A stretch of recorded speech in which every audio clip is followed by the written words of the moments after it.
God. Oh, My cat good is to know. Good to know. Me. My leg. I hope this is being streamed right now. Otherwise, this is being totally wasted. Oh, okay, good. Oh, this is being streamed. Fabulous. Great. Hey, Twitch chat. Hi. And we're all fired. Everybody's fired. We're all fired. Yeah, you're fired, and you're fired, and you're all okay. And you're fired. Me? Oh. And you're all fired.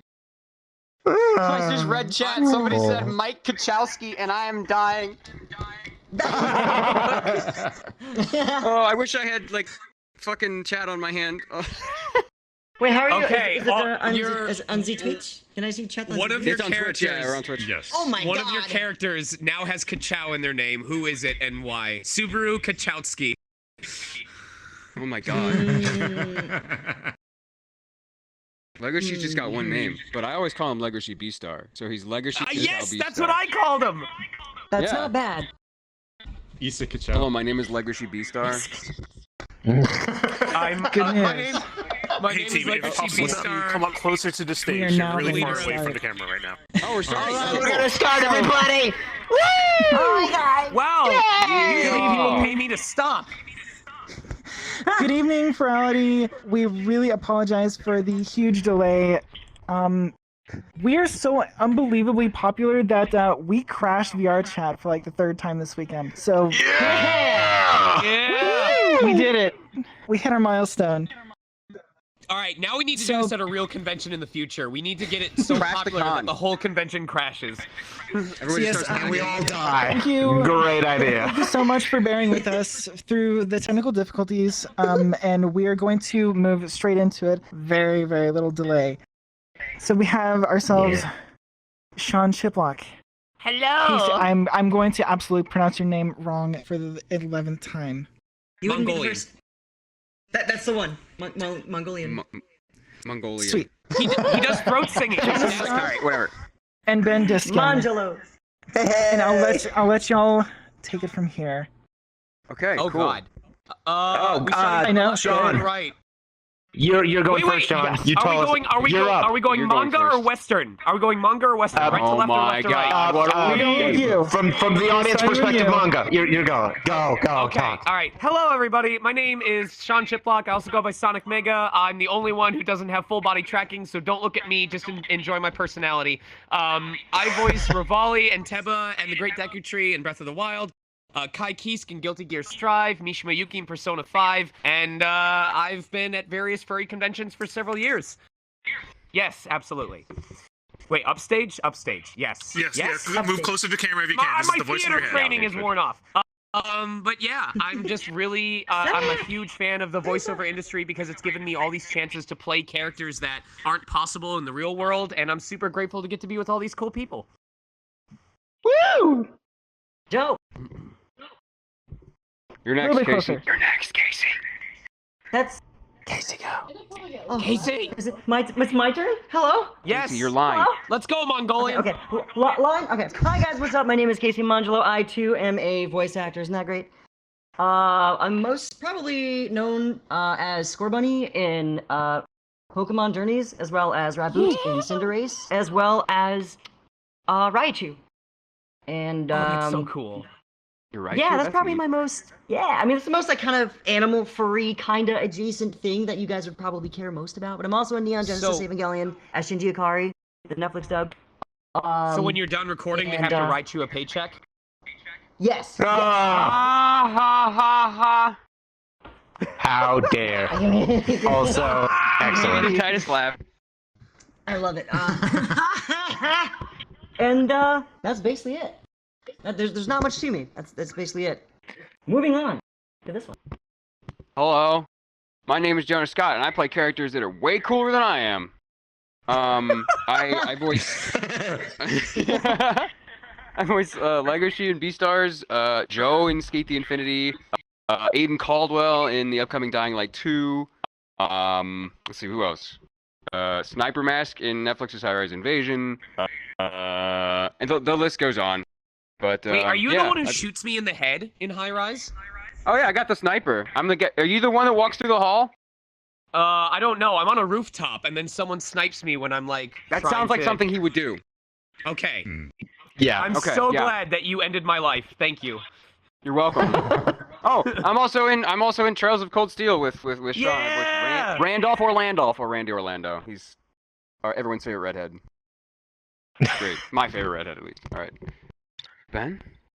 Hello, hi, I'm Ben Diskin. I voice Haida in Agretzko. I voice Jack in Beastars. This way, here, there we go. Now, yay. Hey, there it is. That's better. Nice. I voice Shiro Ogami in BNA and just a whole bunch of anime and video games and stuff. And honestly, I never remember any of it, so if you look me up on the internet, you have a better idea than what I know. Yep. These So, gesticulations are so on brand for Jack. It's like so in character. And that's it. That's guess- us. I think we're taking questions. us. Is that what this is? Yes. Yeah, probably. Oh shit, that's cool. Yeah. Thank you. You look very white, Cheeto. Why are you? Oh, dang it! Wow. I can't hold on to this anyway. Yes. All right, so we have a question from our Discord. This is a question Ooh. for everyone. Did What they was send your a most PayPal payment? enjoyable? We're working on it.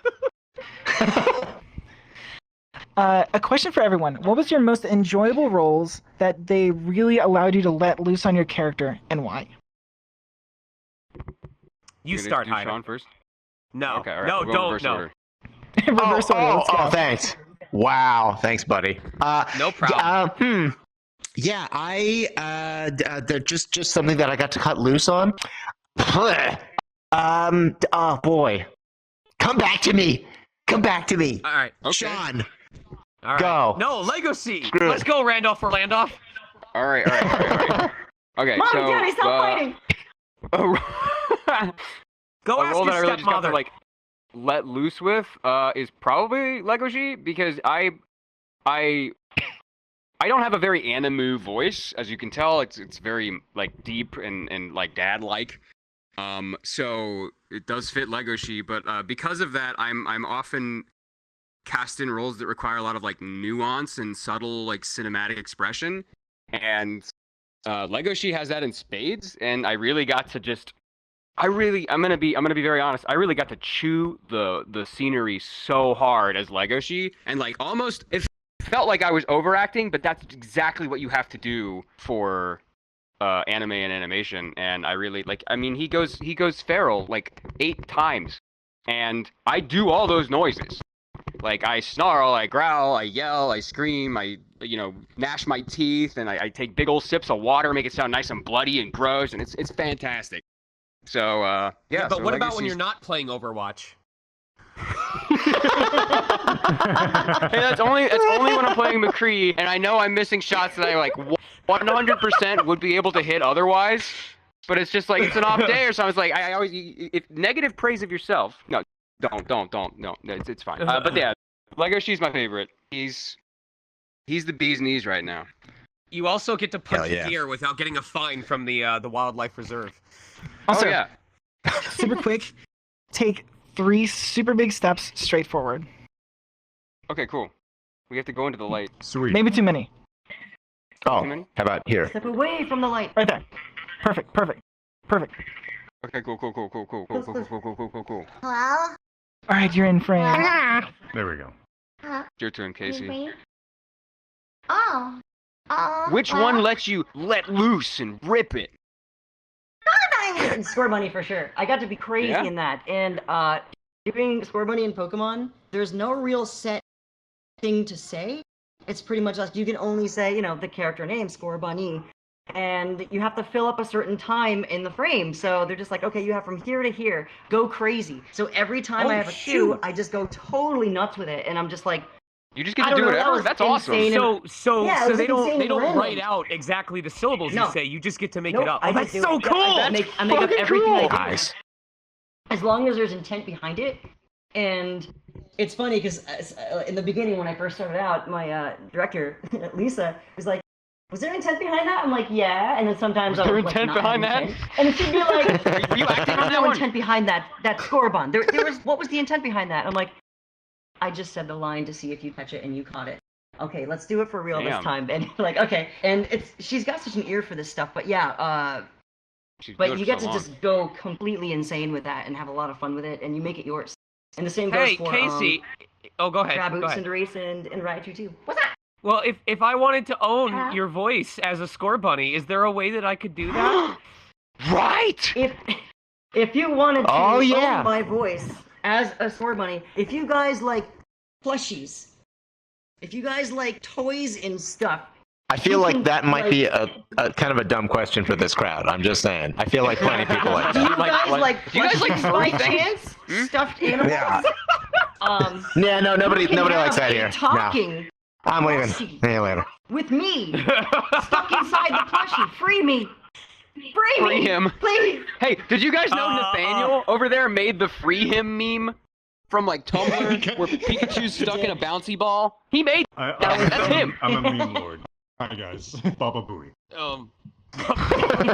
Baba No, it's score Where's bunny. Dab? Score bunny. Yeah, it's Score Bunny. Is that a new Pokemon, Baba Booey? Evolves into Babadook.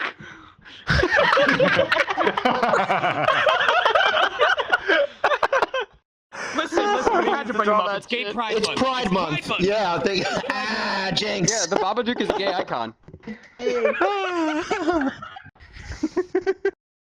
Buy your Babadook at Build-A-Bear today.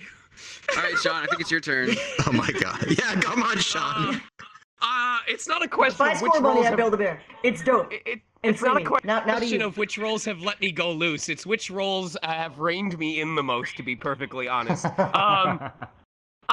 So I really enjoyed being Rivali specifically in Age of Calamity, because in Breath of the Wild, he was a lot more nuanced, he was a lot more subtle, but you really got to see the flair of Rivali shine through when he's mowing down like hundreds of troops in a single attack and making terrible puns like cool down before dropping an ice block on them. Screw you, Rivali, that's so cheesy. But the one I'm most proud of, that I knew was going to take me to the extreme ends of emotion, was definitely Subaru Natsuki. I know it seems like a cop-out answer because he's a lead role, but, like, it's the only role I've ever had where before they cast me, they took me aside and said, we want you to be aware of how vocally stressful this is going to be, and that you're going to be able to, stay on top of it and consistently do it and not like delay the schedule. And I wasn't even scared. I was like, yeah, put me in, coach, I can do it.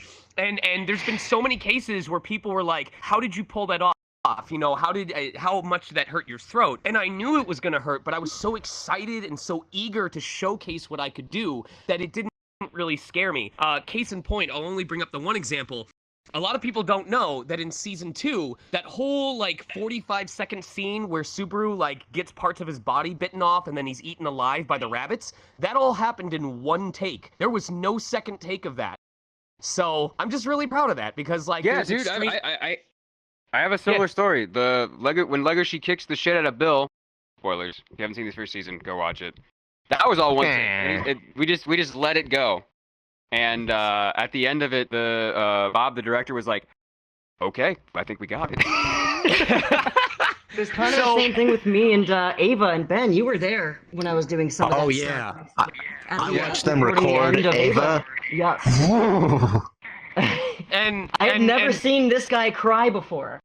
And he pulled me up, that was like. he had tears in his eyes. And he gave me a It was like big watching ass an hug, and I'm actual like, trauma, like on stage. It was just like, And Yeah, Ben, even for and you, like when one you long had take. to act like you struggled to talk to women, they didn't need a second take for that either. Oh, of course not. No. Crazy. One take throughout the entire show. This is just all. Look. No. I mean, I can't even get mad. It's very true. But there were the occasional pickups. Sometimes they sounded a little too, Shrieky. Oh, wow. I'm sorry, Casey, it was too good. We need you to be worse. We need you to suck more. Can you do that? It's gonna cost you extra. We need you to be pathetic and easily hateable. Just pretend you're Sean. Let me get into character. Let me channel Sean. No, shut your face. Only Sean can make fun of Sean.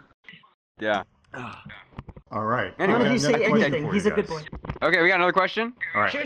This is a basic one that you guys get asked plenty of times, but it's one that we might as well get out of the way. What inspired to get all you guys into voice acting, and what continues to inspire you to be a voice actor? May I go first on this one? Yeah, go ahead. Oh no, I should go first.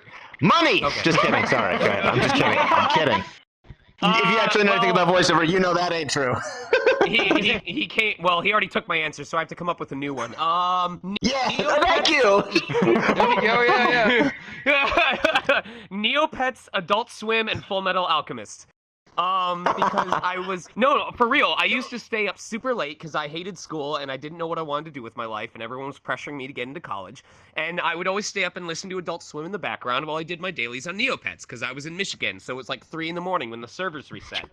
And one evening, I just ended up on the Adult Swim website and I saw a behind-the-scenes video of Troy Baker. That's right, the man of anime, Troy Baker, when he was recording for Abel Nightroad in Trinity Blood. And it showed me him in the booth at the same time that he was dubbing, and it showed another screen of the clip being dubbed. And that was the first time that I saw someone talking at the same time a character's lips were moving.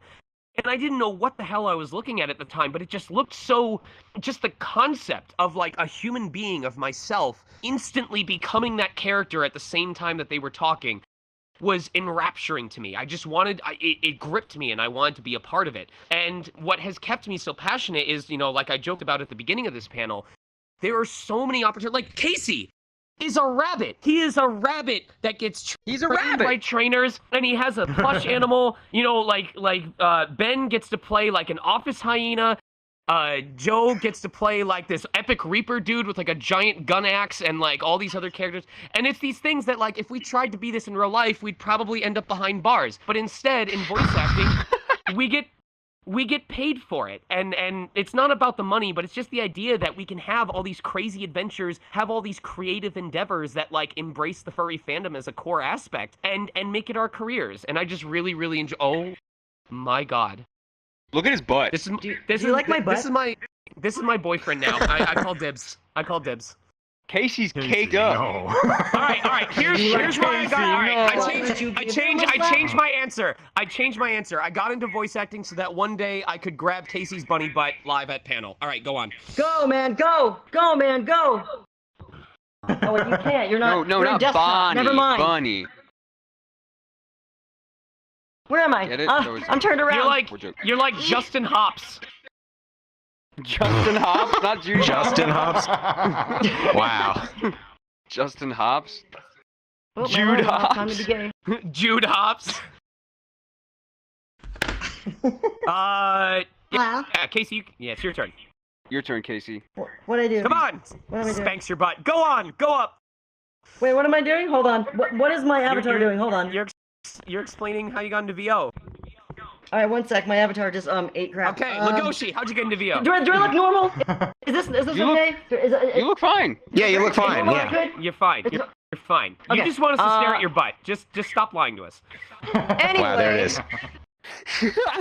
So anyway, yeah, it was kind of similar to Sean's story. We're like same kind of age group, watching Adult Swim as kids and stuff, and watching, Full Metal Alchemist. For me, it was like FMA, Fooly Cooly had such a cool dub, and I was like, whoa, this is so cool. Wonder what it would be like to do that. Watch a little bit of Outlaw Star. It's pretty much that kind of thing, which was like, people do this? Real human beings do this? And I don't know how old I was. I was probably like, I don't know, 13? Something like that. And I'm like, man, that'd be so cool if we got to do this one day. And yeah, I always just kept my eyes open for a way, like, maybe that'd be kind of cool to do one day. And then I saw some behind the scenes things that were similar to that. And I don't know, I just kind of got interested and did as much research as I could back then. And, I was listening to even Ben in Codename Kids Next Door. Oh, yeah. And Tony Hawk's Underground, which I play way too much of as a kid and still do to this day. It took me until like 2 years ago to realize that was Ben. Dude. Jonah, I love the self-control that you still have not recreated that scene or that section of episode 1 with Casey right now. Not yet. No. I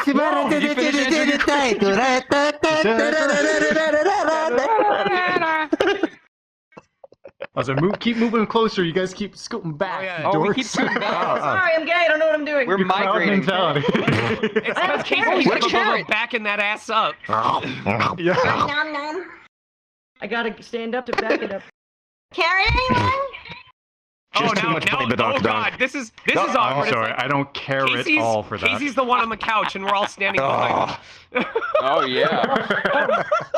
Oh. I'm in danger! I'm in danger! Wait. Take a few steps to the left. Hey, Casey, To you the want a new left? voiceover role? That way. Yeah. There we go. There you go. All right. Wait, All what was right, the question? you go, Jonah. How you got into voiceover? Oh, yeah, what keeps Jonah. you going? Okay. I've told the story a lot, but like it started when I was like I was a stage actor for like over a decade, and I did like college musical theater, that kind of thing. I was a theater kid, and I was in my dorm at one point playing Titanfall, and I played video games my entire life, and I was just a video game guy, and I always liked the performances in the games, and but it never occurred to me that that's an actor. It was just like, I don't know how they get these people. I don't know how this whole industry works. I have no idea how any of this stuff works. But I was playing through Titanfall, and it is no secret that I am very inspired by Matthew Mercer, who plays the main character in Titanfall, Jack Cooper. And my girlfriend at the time was sitting on my dorm bed and was like, "Hey, you kind of sound like that guy." And I'm like, "Really? Okay." But I was just like enthralled in the story. I wasn't comparing anything. And after that, I was listening, and I'm like, okay, people get paid to do this?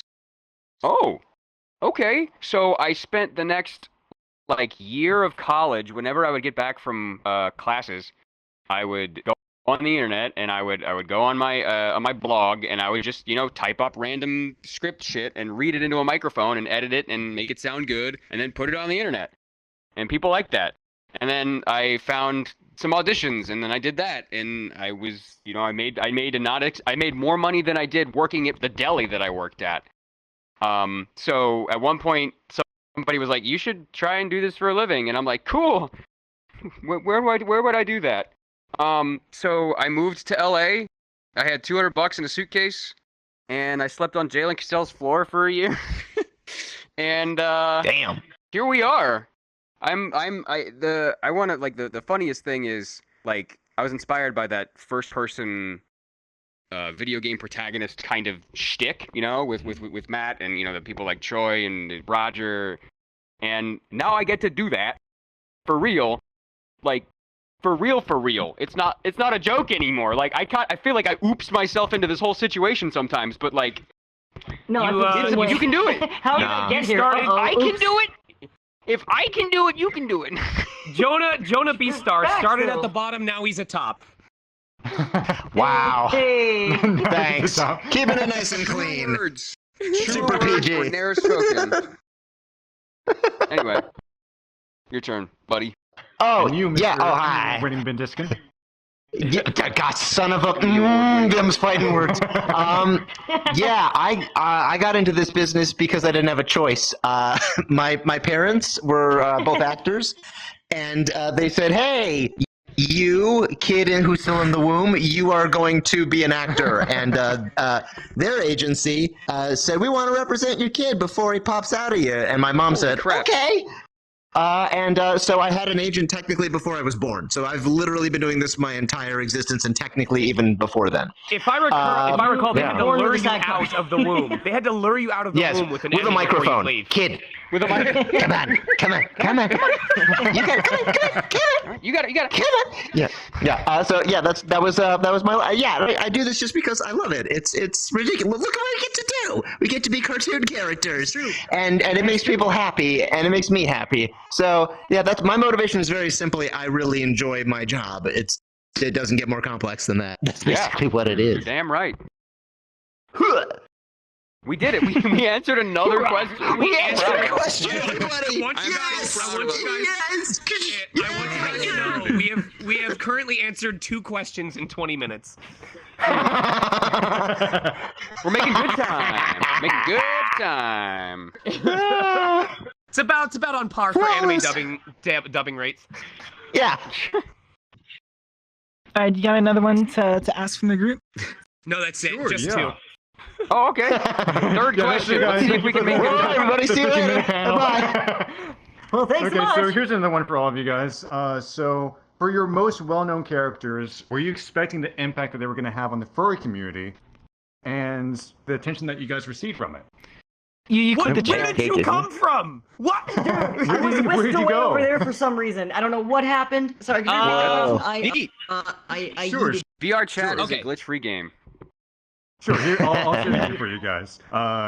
When you voiced your most well-known characters, were you expecting the impact they would have on the furry community and the attention that you would receive from it? I'll go first. I will say, no, I was not expecting it because most of the shows that I really, really like, nobody else seems to like or really care about. And I was like, oh man, I really love Agretzko. It's so cute. It's so funny. It's so clever. And I'm like, nobody's going to like this, but I like it. And then people actually wound up really liking the show. So I'm like, oh my God, yes, thank you, finally. So yeah. Basically, that's, was not expecting it. Happy that people enjoyed it. Oh, by the way, season 4, we are confirmed, so season 4. Oh my god, Woo! 4 seasons, Woo! let's go. Yes. That's insane. Heck yeah.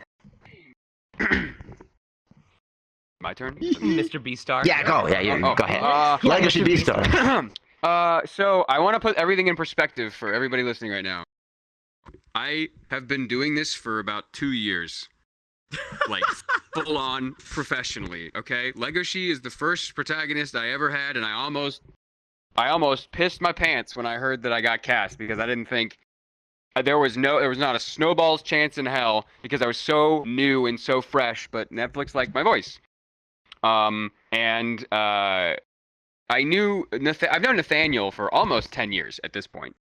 Dang. And he is a what I like to call a gigafurry. And Technically, I'm a microfurry. What? Technically you're a micro furry, but anyway. I went to him and I said, "Hey, dude, I voiced the wolf in Beastars," and he's like, "Wait, what? Really?" And he's like, "You don't understand. You do not get it. Yeah. I know you do not understand how big of a deal this is for you." And I'm like, what are you talking about? And he spent like 10 minutes trying to explain basically furry fandom to me. And I mean, the rest is history. No, I did not expect. I knew it was like, oh, this guy's he's a Now main you're here. character in a Netflix show. You know, I was just like, okay, that's pretty fucking pog. But no, I had no idea the impact that this would have, and it literally changed my life. This is the trajectory that I have in my life is completely different because I booked this character and this meme, this boy, this sad excuse for a wolf. Anyway, next. Don't you talk about my best friend that way. Yeah. What about you, Casey? How has the furry character Need a drink. Carcat impacted your life? How's Shinji Ikari? Shinji Ikari from Neon Genesis Evangelion has brought forth many furry fans, and I'm lying. But Square Bunny, it like doing a lot of stuff in Pokemon oddly has. I didn't expect that.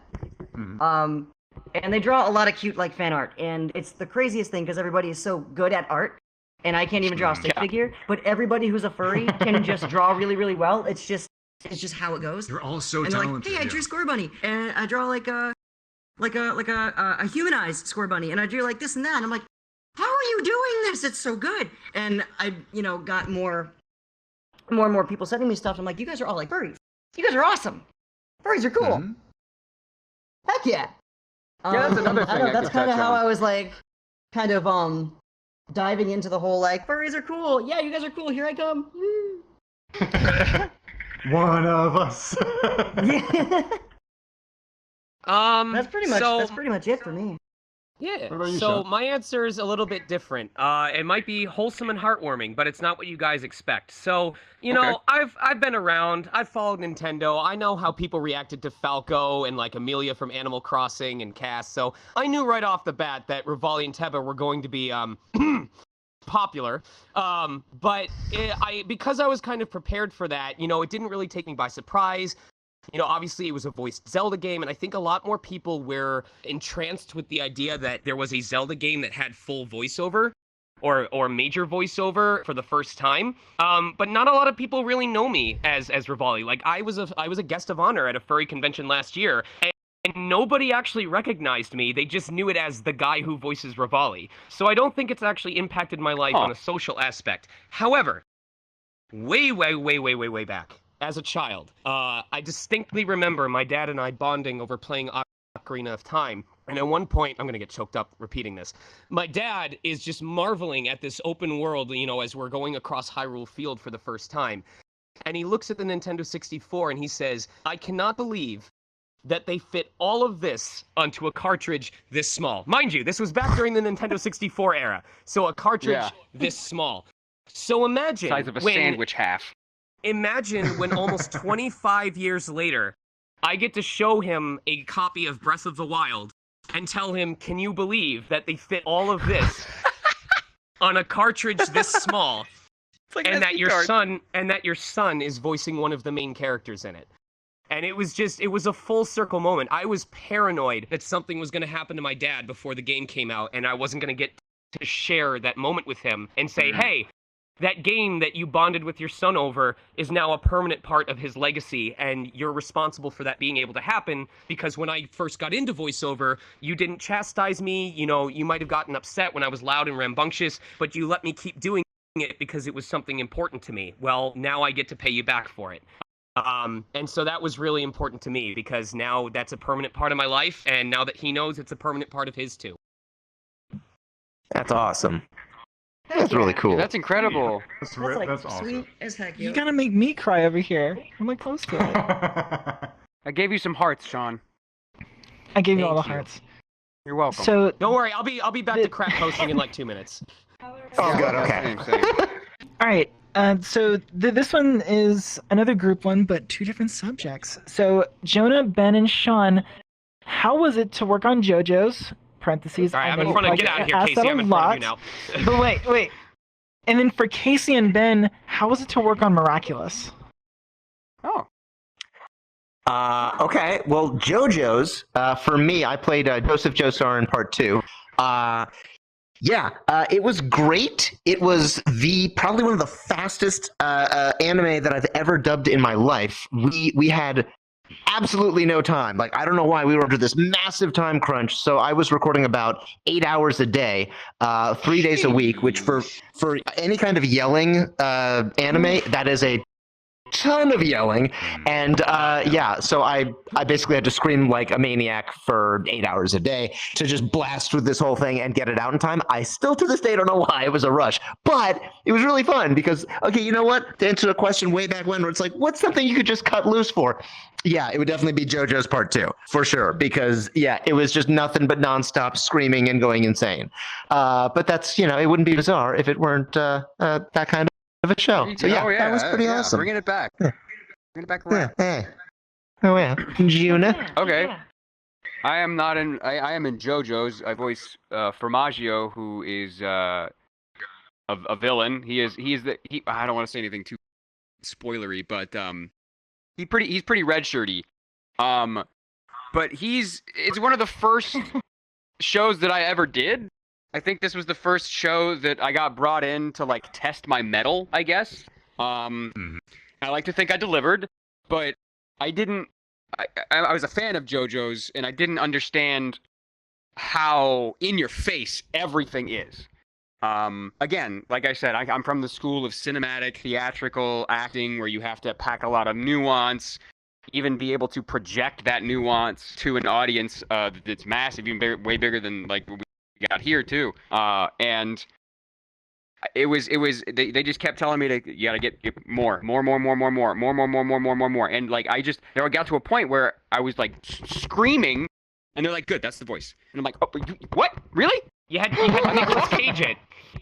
That's it, yeah. And I'm just screaming. It's like everything he did was like super. A few times I got to like go deep and sultry occasionally, but like a lot of it was just like my stand, like, and that's fun as hell. It is some of the most cathartic stuff you will ever do. You get out of the session with a towel around your across your shoulder, and you're like, damn, I don't have to go to the gym today. Like, but yeah, that was my Do experience that. working on JoJo's. It was a blast. Okay, so for the part that I'm in, it's our experience on JoJo's Bizarre Adventure, I think. Yeah. Yes. Okay, so I was in JoJo's Bizarre Adventure twice. The first one was as Toyohiro Kane Daiichi, and I think that was just more of a, they knew that I could fit for the role. It was a minor role. It was for like maybe 1 or 2 episodes. So, I don't mind that it wasn't really a notable one. So when I was brought on to voice Guido Mista in JoJo's Bizarre Adventure. When I first came on JoJo's Bizarre Adventure, like Legoshi, or like Jonah said, I'm sorry, I just look at Legoshi, all I can think is Legoshi. Head empty, thoughts Legoshi. Anyway, I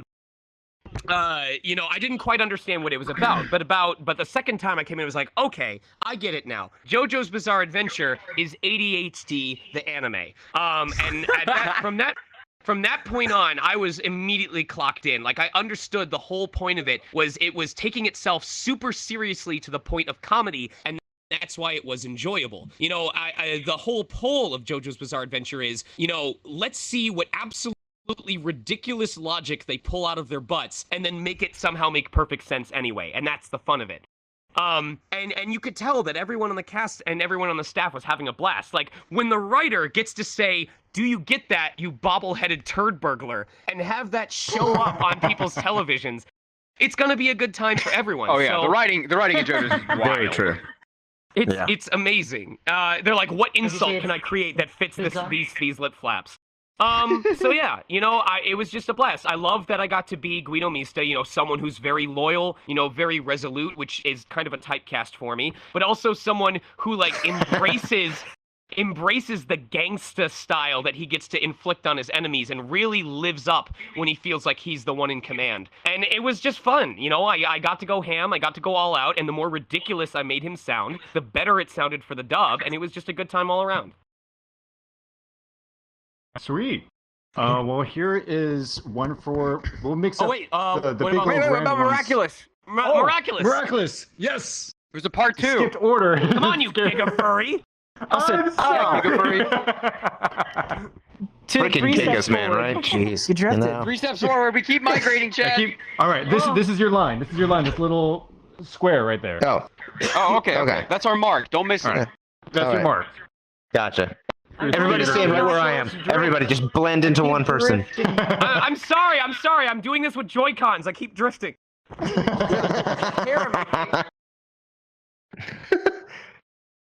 Yeah, Miraculous. It's a show. I don't know. It's a fun show. It's very energetic. It's one of these things that's kind of like a dub, in the idea that we see everything in English. Actually, that's like a temp file, and then we have to dub over it, but put in our own spin on things. So it's a unique show. I would say. I don't really have like a ton of clever stories from that. But it's just a good show. I didn't know that. About I enjoyed Miraculous. working on I didn't it. know you dubbed to temp English tracks. That's interesting, huh? Yeah, it's like French temp tracks or something. So we have like different animators or different people doing storyboarding will voice. So sometimes in the middle of a sentence, you have 3 people talking, cutting into the sentence. It'll be like, Oh my "Hey, God. did you remember to go to the store?" And you're like, "What the heck was that?" And the first time I heard it, I laughed, and I'm like, "What was that?" And the director's like, "Oh, that's just the temp track." And I'm like, "Oh, you're serious?" "Oh, okay." Interesting. Oh, all right. So I'm like, all right. I've had to dub over timing, and then we'll just go text-to-speech, for which it. is not Yeah, great. yeah. Not fun. Oof. But yeah, but That's horrible. But it's a fun show to work on. It was one of the first things I worked on when I first moved to LA about around 4 years ago. And director's fun, had a lot of fun with it, and it was just a blast to work. It was the first time I ever got to use the Arrhythma Band, which is Oh, it's I kinda love like doing that. Voice It's like acting it's a game. karaoke. Yeah. It's Yeah. pretty cool. It's like voice acting karaoke. You see when it's coming on a scrolling like thing, and the words come, and then they highlight when you're supposed to say it. And for me, that's kind of nice when there's a whole lot of crap going on in a scene. You're like, who's saying Karaoke. what's saying who? Yeah. Karaoke. And it's like, oh, there's me, Karaoke. And you just do it, and you do your line. It's like, oh, cool, that was easy. And yeah, Yeah. pretty dope. It's It was a fun fast, show to too. do, Jeez. and I want to do more. Bring back Sandboy. Come on, hashtag bring back Sandboy. Miraculous. Trend it. Get it trending. But yeah, that's All right, my answer. Now me. Yeah, I think Yeah, go ahead. Come on, Mr. Giga. Let's go. All right. Wow. All right. This one is for you, Jonah.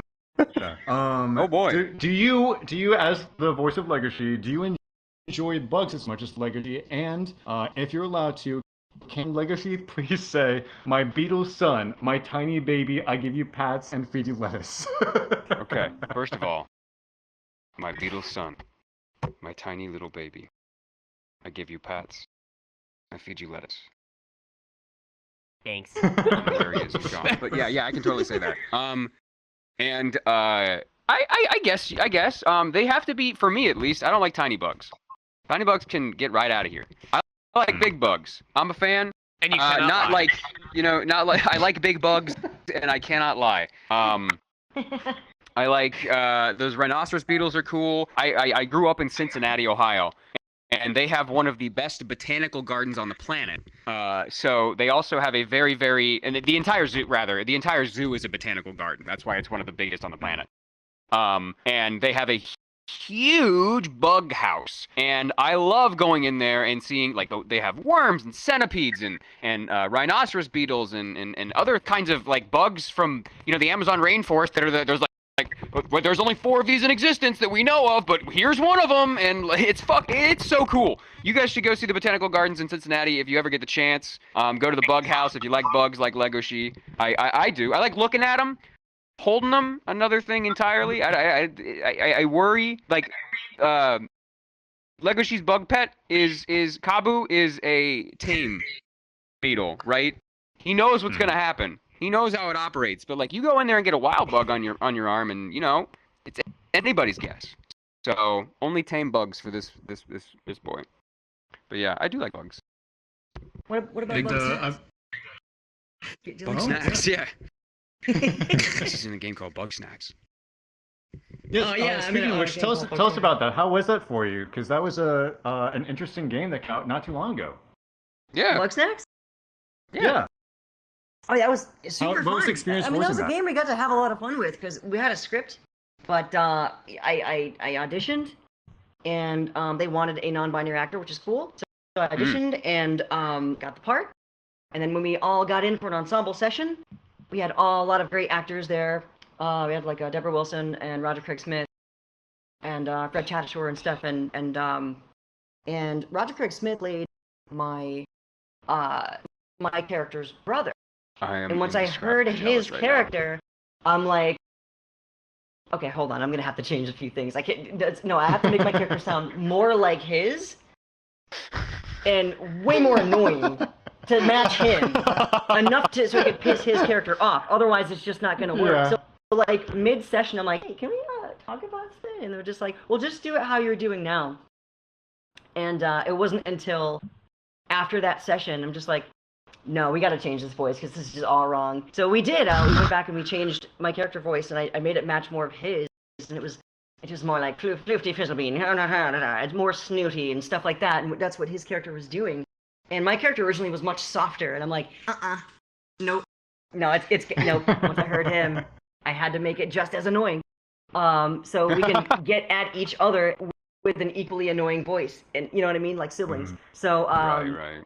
yeah, and we got to have a lot of fun with it. We got to ad-lib some things. We had a set script, but we got to play with it. They let us play a lot with it, and it was just a hell of a fun game to work on. You typically don't get to work on games where they say, okay, we have a few things, but if you're feeling anything funny that you feel like you can say in character, go for it.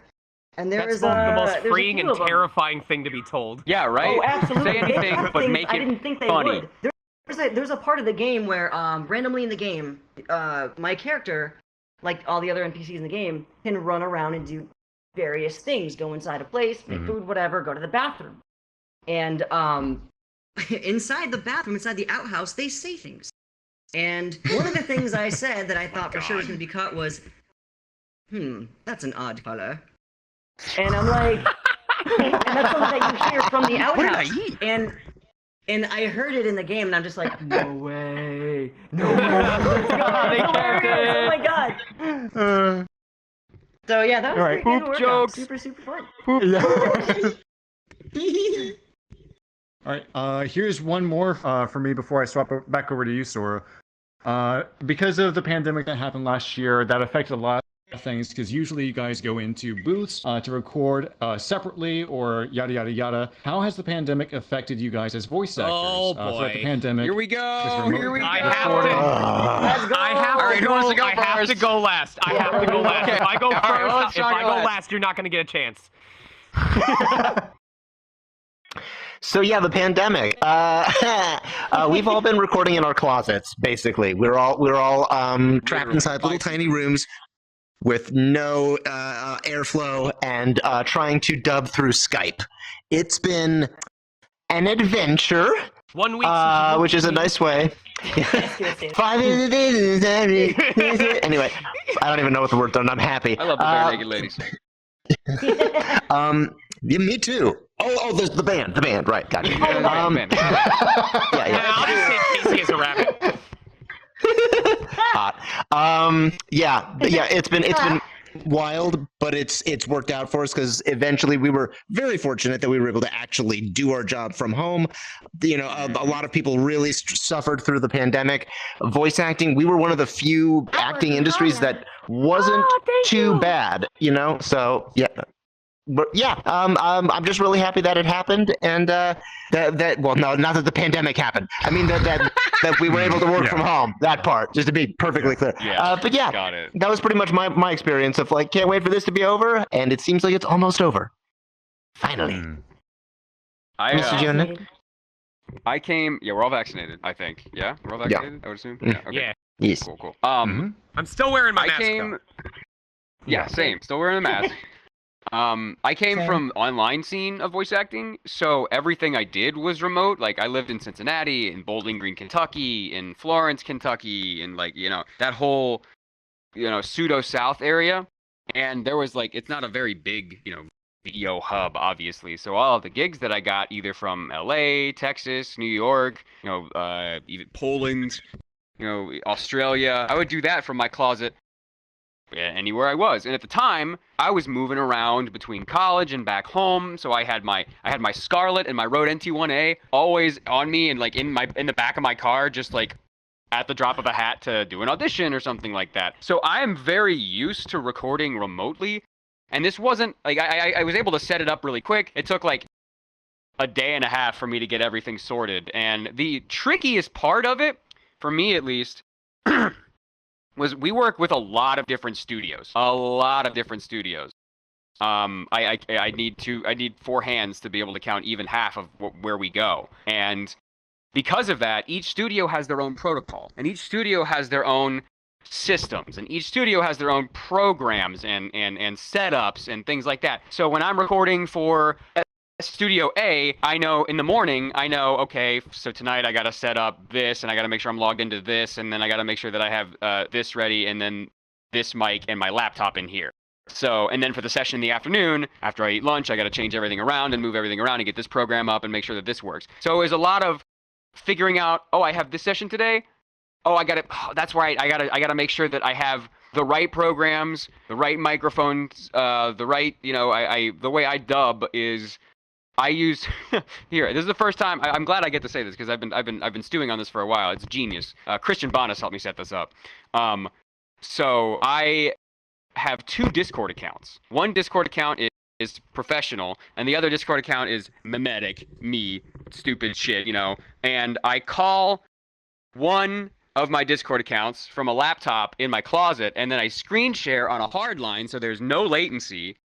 And I just screen share whatever is on my main computer, and that's usually the video or the video and then the script. Granted, I have a very tiny screen in there on my laptop, so I have to make sure that the screen real estate is there. And yeah, sometimes I got to lean forward and squint and like figure out what's going on. The funniest pandemic, recording session that I had was Sniper Mask in High Rise Invasion doesn't have any lip flaps, but the laptop that I was using was loud. And or loud enough. It was on silent mode, but they're like, if you want to do the subtle stuff and you got to turn your gain up, the laptop has to, either move or you got to do something on your phone. And I'm like, okay, so here's what I'm gonna do. We get a preview, and then after the preview, we do the line. We get to see it first in Japanese, and then we do the line. So I would take my preview. I put my laptop on my nightstand that's outside of my desk. I would look at the preview.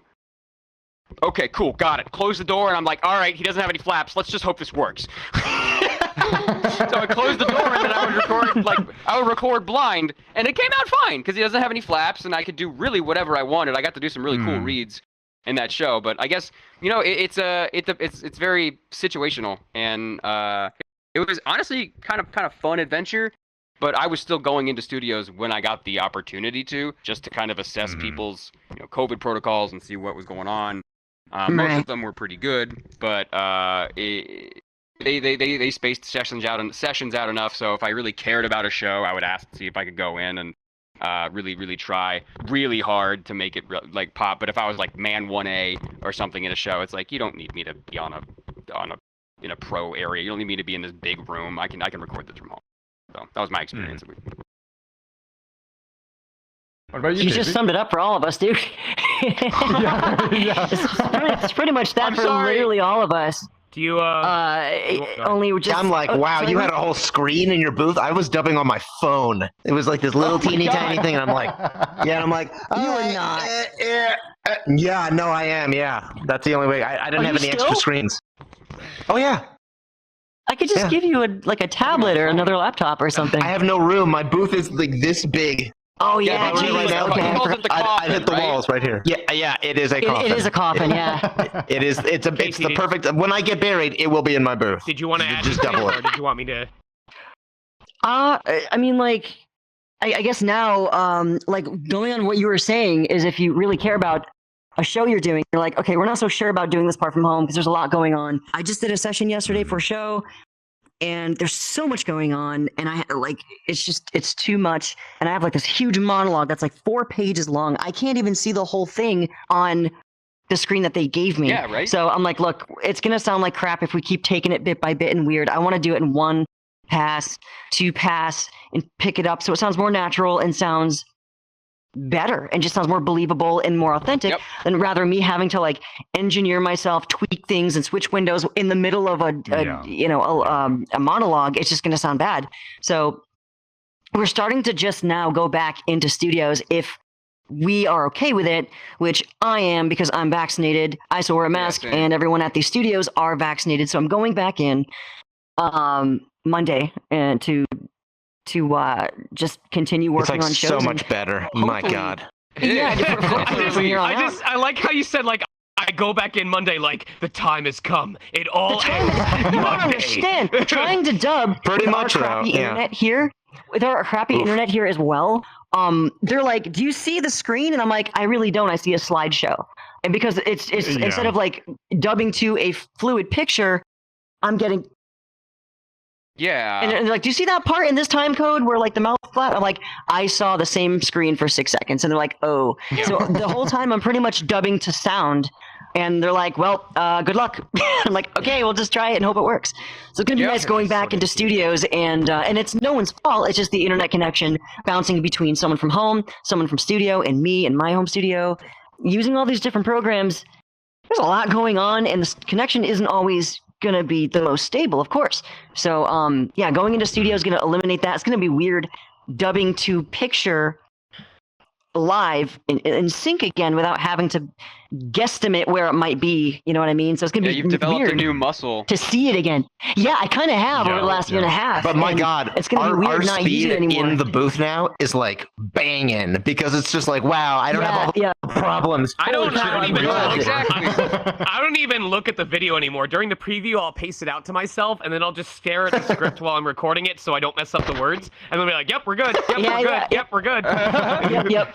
Just get the timing. Just get the audio timing. Look at the script. Go from there.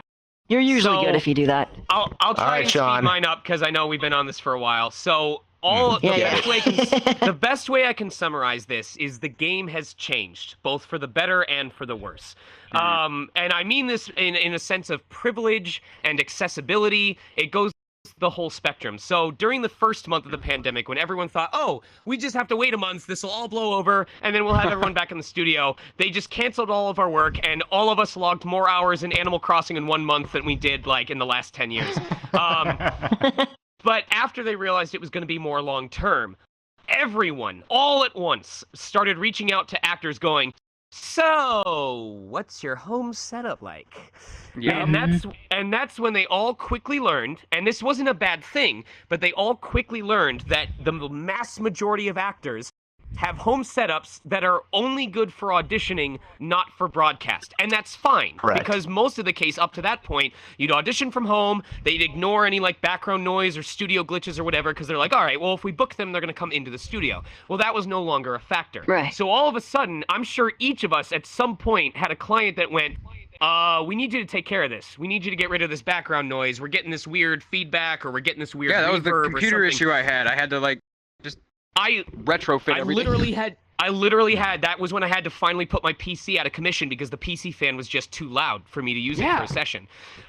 So that's where it got worse for people, is because I was fortunate enough to be able to drop about $4,000 on turning one of my rooms into a makeshift studio booth. You know, wall-to-wall acoustic foam, baffling blankets, new microphone, new reverb filter. I went from a Blue Yeti to basically a professional standard microphone all in the span of 2 weeks. Not many people can afford to drop that kind of money. Jonah, you said when you moved out you had like what, less than $1,000 to your name? I had $200. $200.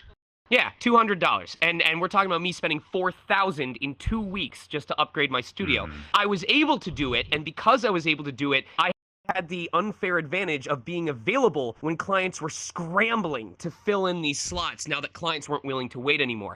However, I mentioned the accessibility because once they realized it was possible to get broadcast quality audio from a home studio, as long as the talent could afford to make those upgrades, the doors opened wide for everyone. Like now you see there's shows by Funimation that are using talent that aren't just from Texas. That's a very good point. I got to work at Funimation for the first time because of the pandemic. Yeah, same. Same. I work with new studios because of that. And I know that people are excited to go into the booth, and I'm not going to begrudge anyone that wants to go back in the studio. For example, when I did Age of Calamity, I specifically requested that they let me come into the booth because I did not want to miss any takes due to tech glitches or something like that. I wanted to just focus on my performance. But the sheer amount of productivity that I've gotten to have because there's no commute time between my sessions, the number of sessions I've been able to fit into my daily schedule because I can have something from 9 to 11, then from 12 to 2, then from 4 to 6, as long as my throat holds up. I have gotten so much done because I'm able to record from home now. And I'm honestly kind of scared that once we can go back into this booth, that they're going to make that the requirement. They're going to think, that we're not they're going to think that's the norm now. So that's what I mean when I say the game has changed. Like, both for the better and for the worse, it's just not the same anymore. And there's all these different factors that people have to consider. So it's going to be very interesting to see how the dubbing industry goes forward with this knowledge and how accessible the industry becomes now that we know it's easier for folks with remote setups to be considered seriously. Yeah. For sure. Yeah, I understand why you wanted to say that. It's going to be weird going back into because we really have adapted to something new, and going back into the studio, I feel is going to be still kind of different from pre-COVID, pre-pandemic, because we were so used to this other way of working now for the last year and a half. We have the skills now. We can self-engineer. We can edit our own audio. Well. I imagine a lot of people are like, hey, listen, if I'm going to spend $2,000 to upgrade my booth so you'll accept my recordings, I want to be able to use it. I don't want to use it for 3 months and then have you bring me back into the studio all the time. So. I'm sure for like certain situations we will be able to do it. You know what I mean? Like back then, like 2 years ago, they would have said, no, you got to come in here. Like now it's just like, well, we still have a booth. We know you have a good booth. You know what I mean? Those if it's for like a smaller show, like, you know, B-Stars, they might let you just record from home. I can't. This model, show, this like model B-Stars. literally doesn't let me flip you off anymore, so you're lucky. Wait, I thought they were going to record it for season 3 in VR. I thought that's what they're doing now. They're just, all the instances are actually in VR chat. Yes, this is the model they're going to use for the show. It looks exactly the same quality. They're going to save on budget. They're going to save on budget for the animation team by just having people come into the show with their own avatars, and they're going to just record it in-house. They even have Easter eggs in the new season. It says Jonah Scott for those who are paying close attention. He gets to wear that in the show, like while he beats up Lewis. And yell poggers at the same time. It's going to be great. Yeah. the line is just going to blur the entire time. Yeah. All right, Sora, do you have any questions to ask them, or do you want me to keep on going? Yes. For Sean, what was your Hello. experience playing Sheen and Fatigue on Bedfellows like? So that was one of the early. I actually mentioned this on my panel yesterday for Hire Me. So that was one of the first instances of where passion and professionalism were able to intersect. Because I first discovered Bedfellows when the pilot went up on YouTube, and I saw it and I was like, oh, this is so cool. You know, I wonder if they're going to do any other characters for this franchise, or if they're going to hold auditions. I need to find out more about this show. And by looking around on the internet is how I found the account of the person who made it. And lo and behold, the day that I was hunting for their account is the day that they posted the journal saying we're looking for voice actors to actually voice Sheen and Fatigue going forward. So I sent in the auditions. You can probably still find them on SoundCloud if you want to listen to what I sound like 10 years ago. And it was mostly just forward from there. And I'm trying to think, it was probably one of the earliest instances of me giving back to the community. Originally it was, dubbing the comics, which you can't really find online anymore because they decided to go in a different direction. But I was really happy supporting the creator, Crispy Animations, because, this was a personal pet project of his. He was really hoping to eventually, market it to Adult Swim. Fatigue was really, really important to me because I really loved his personality, or her personality. I forget which gender they are officially. But probably the most important thing is that even though Bedfellows stopped, both Sheen and Fatigue directly influenced future character roles. By modifying Fatigue's voice, so that I lost the accent, I made him more robotic, and I gave a staccato element to his voice. Fatigue's voice was modified to become Monotaro in Danganronpa V3. And with Sheen, I specifically took Sheen's aggressiveness and his anger, and I changed that aggression into internal aggression, like bitterness and like a little bit of self-doubt, self-hatred. And Sheen's voice became Teba in Breath of the Wild. So both of them had a direct influence on how I created future characters, and that's why I'm super grateful for them. That's nice. That's That's cool. cool. That's really cool. Awesome. Yeah. Yeah. Okay, this one's a question from me. Ben, what was it like the experience voicing a character for Kingdom Hearts as young Xehanort? Also, Xehanort? Side note to those that are watching on the stream, all the questions are coming through our Discord, not through the Twitch stream. Yeah. Yeah. This dude is great. Yeah. Oh, Yeah! of course. Yeah, I had to. Dude, that's Uh-oh. Casey, Do not bring it. Crash the art chat again. Give in to the darkness, Casey. Lore battle. Walk away. You walk away. You shit. can hear me. Lore battle. You don't walk away from me, Mongelo. Shing. Oh my. Don't go. Yeah. What have I done? I love voicing this character. It's one of those things where I'm always kind of worried it's sort of a Disney character, but not really. So I'm always like, oh, I hope I don't say anything too inappropriate on the internet as this guy. But he is a meme in and of himself. He's a constant cheese, and he trolls you throughout the entire game. So I like going on the internet and trolling Kingdom Hearts fans as this character. And yeah, that's the best part about this role for me. Thanks for the question. Absolutely. Sure. That's gonna be a There's gift. actually one small thing, because every single person has been asking this, and if I don't say this, there will be a riot, and they will be furious. Oh. Ben. Wow. This is why I'm sorry, you're doing what I you're doing, man. Thank you. Get him. Okay, Ben. Of course, everyone knows that you play Jack and Beastars, and then everyone loves your little singing thing that you do when you and Legoshi are talking about love interests. Will you say a little song? Well, I'm sorry, you broke up. One more time? Will you say your Sing little the "Oh my song, tail is Bart. swinging"? Sing the song. Oh, okay. Hang on, wait. Everyone is asking. Oh, my tail swinging, maybe I'm in love. Lego she, what?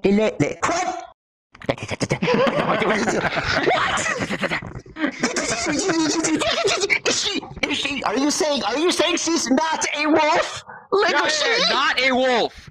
Not a wolf. Not a bull. Ragged fucking. So,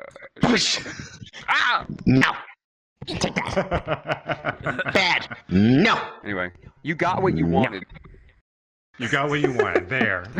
Shut up. Now I gotta drink water and cleanse my soul. Okay. Okay. All right. There. It'll be all right. Thank you. We're good. All right, here's another small one for everyone. What are some personal, because everyone always asks, how do you become a voice actor? So we're going to do something a little bit different instead, because you can all Google that instantly whenever you guys need to. What are some vocal warm-ups you guys do? What I was just gonna ask on the that, drive too. to a That was studio. the one that was on my list. For vocal warm-ups on the drive to a studio, driving through LA, you yell so much it warms your voice up real quick. They ain't wrong. You're not wrong. Ugh. That's my warm-up. realistically though, I get angry and I yell at stupid drivers. Realistically, though, you probably don't want to yell to warm up just because that's very stressful on your throat, since all speaking that we do is based on creating friction between our vocal cords. So the more aggressive the friction, the more repetitive, the faster your throat's going to wear down. It's a muscle like anything else. I personally have gotten a little bit better. The most consistent is just being hydrated, and that means before, during, after, just all the time. Oh, for sure. You should not be drinking water when it's time to record. You should be drinking water anytime that you feel Beforehand, like your throat might be dry. Yeah. I'll also, you mentioned driving down the highway. Actually, humming or singing along to your favorite songs really does help. Yeah, humming is actually really good to do. Yep. That's For sure. Humming, singing, nothing too crazy. Just hum along without killing your voice or anything like that, but it warms it up, Mm-hmm. Go ahead. There are certain as I've been doing this professionally and 8 hours a day for weeks on end, you develop, and I know this is gonna sound super pretentious, but your voice is an instrument. And you get to learn just like a saxophonist knows every nook and cranny of their saxophone. You get to start to learn what you can do and how long you can keep it up, and how hard you can go, and when you know when to stop, when you know when to ask for a break. For warm-ups, I'm a big fan of the Beastie Boys, and they have a very aggressive style of rapping that is not yelling, but it's as much projecting as you would doing anime or something like that. So I listen to a lot of the Beastie Boys on the way down to when I was doing season 1 of Beastars. I would listen to the Beastie Boys. I would listen to the theme song to the show, and I would rap with the Beastie Boys for the hour drive down to Santa Monica. So, but yeah. Oh, go ahead. Go ahead, Ben. Oh, God. Put your claws together and make some noise for the Beastars boys! Yeah!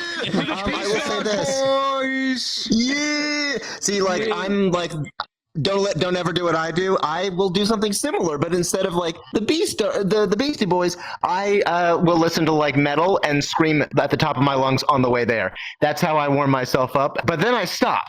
That's the thing. There's a limit. Yeah. And I go, okay, I am officially there. Done. And then I stay quiet. So that's how I warm myself up. Or just the way you schedule things. So sometimes, for instance, in the morning, I like to do the really vocally stressful stuff because my voice hasn't gotten all the gunk out of it, and the gunk takes all of the beating at first, and then the nice, light, gentle stuff in the afternoon, and then the deeper gravelly stuff at night because my voice is tired and I'm ready to just go to bed already. So it's it's already ready, it's already down there. So it's just about scheduling sometimes. Is that true? Do you really do that? Oh yeah, metal. Oh yeah. Oh yeah. Any recommendations? All the times I've hung out, I've never seen you do that. Next time. Yeah, I know. That's my thing. But it's my private thing. There's a reason I like Gretzko. Okay, that's all I'm saying. Right, anyway. Another thing that I noticed. Oh my God, I'm learning. It's Ben's dirty little secret. Secret. It can also help like to get into the mental headspace if you want to as well. Like I'm very much a kinesthetic person. Like I like to, I want to feel like I'm in the world that I'm going to be performing in. So, back when I was recording for season 1 of ReZero, every time that I drove to the studio, the last song that I would have on before I went into or arrived at the building was the opening theme to ReZero, and I would sing along to it. I love playing themes to whatever I'm driving to. Just play the theme to the show. And it was such a bop that by the time I actually got to the parking lot, like the song would be finishing up, I'd be like, all right, I'm good. Let's go. Let's do it. I'm so ready. I'm so ready. Like, and that can really help get you in the right headspace. So if it works for you, go for it. When I was working on One Punch Man, that was a hell of a drive to the studio, let me tell you.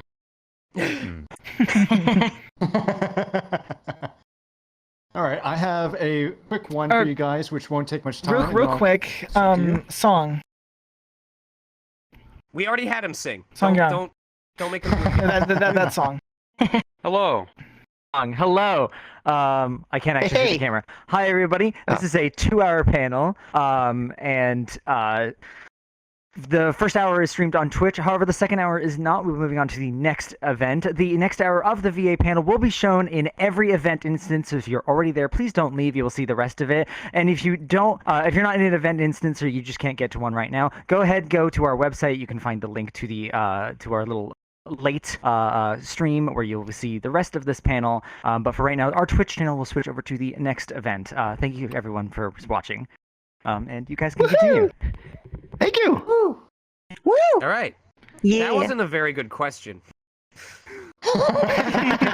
Yeah, shucks on Bill. Actually, I do have one question here. That seems pretty relevant. Like not one of those like how do I get into it? It's more of a as a new voice actor that just got his first role in a video game, what is the one mistake I should avoid in the future when taking on jobs? I got it. Good. Only one? Oh my gosh! Wow. Well, okay. I mean, this is one that a lot of people talk about, but we'll talk about it here. Non-disclosure agreements. Oh God. There's a reason why people are always very, very tight-lipped about some stuff. It is company policy for a lot of places that they. The interesting thing about the voiceover industry, guys, a long time ago, back in like the 90s. Most people would just kind of tell their friends about all sorts of stuff that they were working on, and nobody really thought twice. As technology advanced, and specifically Facebook, that was the one that got it all started, people became very open about what they were working on Facebook. And they were like, it's my friends, it's people I know. And it was also friends of their friends and friends of their friends who would find out and then tell everybody. And then there would be news articles about games that nobody was supposed to know about, TV shows that nobody was supposed to know about. And so ever since then, and especially it's gotten even worse with Twitter, which is a much more public platform, we are expected to keep a nice tight lid on anything we're in, and yes, that includes leaks. So for instance, if you find out about something, there's like a trailer playing and you hear something that's clearly Jonah's voice, and you like go to Twitter and you're like, Jonah, I know it's you, congratulations. This dude has to pretend like he doesn't see that tweet. That's how it is. It's super serious.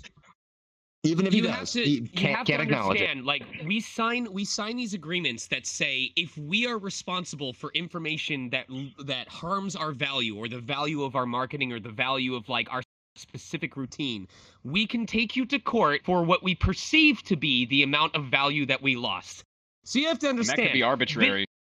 Video games typically pay about $200 an hour. That marketing may have cost them $200,000 to prepare so that they could get game sales. We cannot afford to pay for the loss of value that we created by leaking that information. And not only just that, it's a loss of trust. And trust in this industry is everything. If you betray the trust of a client, they go, well, we can't trust you to not ruin stuff for us, so we're just not going to work with you anymore. But they also have colleagues or other clients where they go, hey, if you're going to work with so-and-so, just want to give you a heads up, they leaked this thing on our project when we worked with them, and it cost us hundreds of thousands of dollars. You may want to go with someone else. And in the voice acting industry, there are already thousands of people who can give competitive reads for the same type of characters. If there is any reason why you are more of a liability than someone else, they have no reason to use you. Sad but true. Sorry. Yep. That's what it is. Yep. That's basically it. I'll like So basically, keep your mouth shut. story. Oh yeah, please Your go. mouth Shut. You got it. So this is one I have actually been waiting to tell at a convention. So you are all my test crowd, by the way. You're the guinea pigs, boy. the literal guinea pigs. The very first session I ever had in Los Angeles. Let me tell you how it went. It was for a video game, and Nathaniel knows this one. It was for a video game, and I voiced. At the time, I wasn't getting very like juicy auditions, but I voiced an announcer pack for a skin of a character in like a MOBA of some kind, and I was very excited. I didn't have a car, so I took a lift to the studio. I got into the studio. The studio wasn't open yet, and I was like, the entire time I'm like texting my mom. I'm like, this is so exciting. The studio's not open yet. What do I do? Talking to my parents and like get in like a friend group chat from people back home. And I'm like giving him a play-by-play. And the guy comes to unlock the studio. I go inside. He kind of looks at me weird, and I'm like, well, I'm sorry, I'm early. Just sue me, right? I'm trying to make a good impression. So I go in. I do the voice actor thing that I'm always told to do. Make some tea. On my phone, scroll through Reddit a little bit. Oh my I already God, warmed up in the car, weeb. so I'm good to go. I got on I warmed up in the car, so I'm ready to go. And I sit there, and I'm like, okay. Usually there's like some place to sign in, and there wasn't. And I heard some people like going to town, doing work on a game down the hallway in the studio, and I'm like, okay, so people are here. It's not like it's not like I'm screwing up too bad. So I sit there and I wait, and my session time rolls around, and I walk up and down the hallway looking for somebody with authority, and I don't see anybody. And I sit back down, and I'm like, okay, I am at this studio. Yeah, the names are the same. This is fine. I'm where I'm supposed to be. And I sit down, and 15 minutes pass my session time, 30 minutes past my session time, and I'm like, okay, something's wrong. And I hear footsteps coming down the hallway, and who else but Liam O'Brien turns the corner, looks me in the eye, grabs a clementine from the table, starts to peel, and he says, so, you supposed to be here today? And I'm like, yeah, I have a session. He's like, I'm the only person booked in the studio today.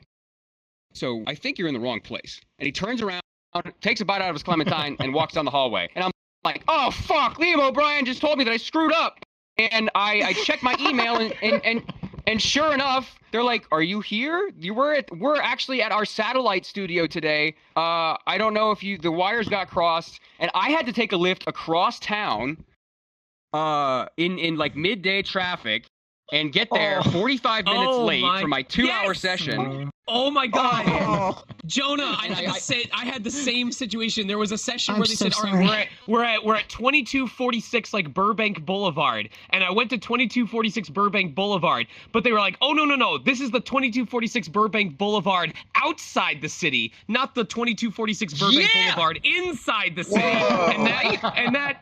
And that was a 50-minute drive through traffic to get to I get there. 2246. I barrel into the studio. Maybe we should keep doing this from home.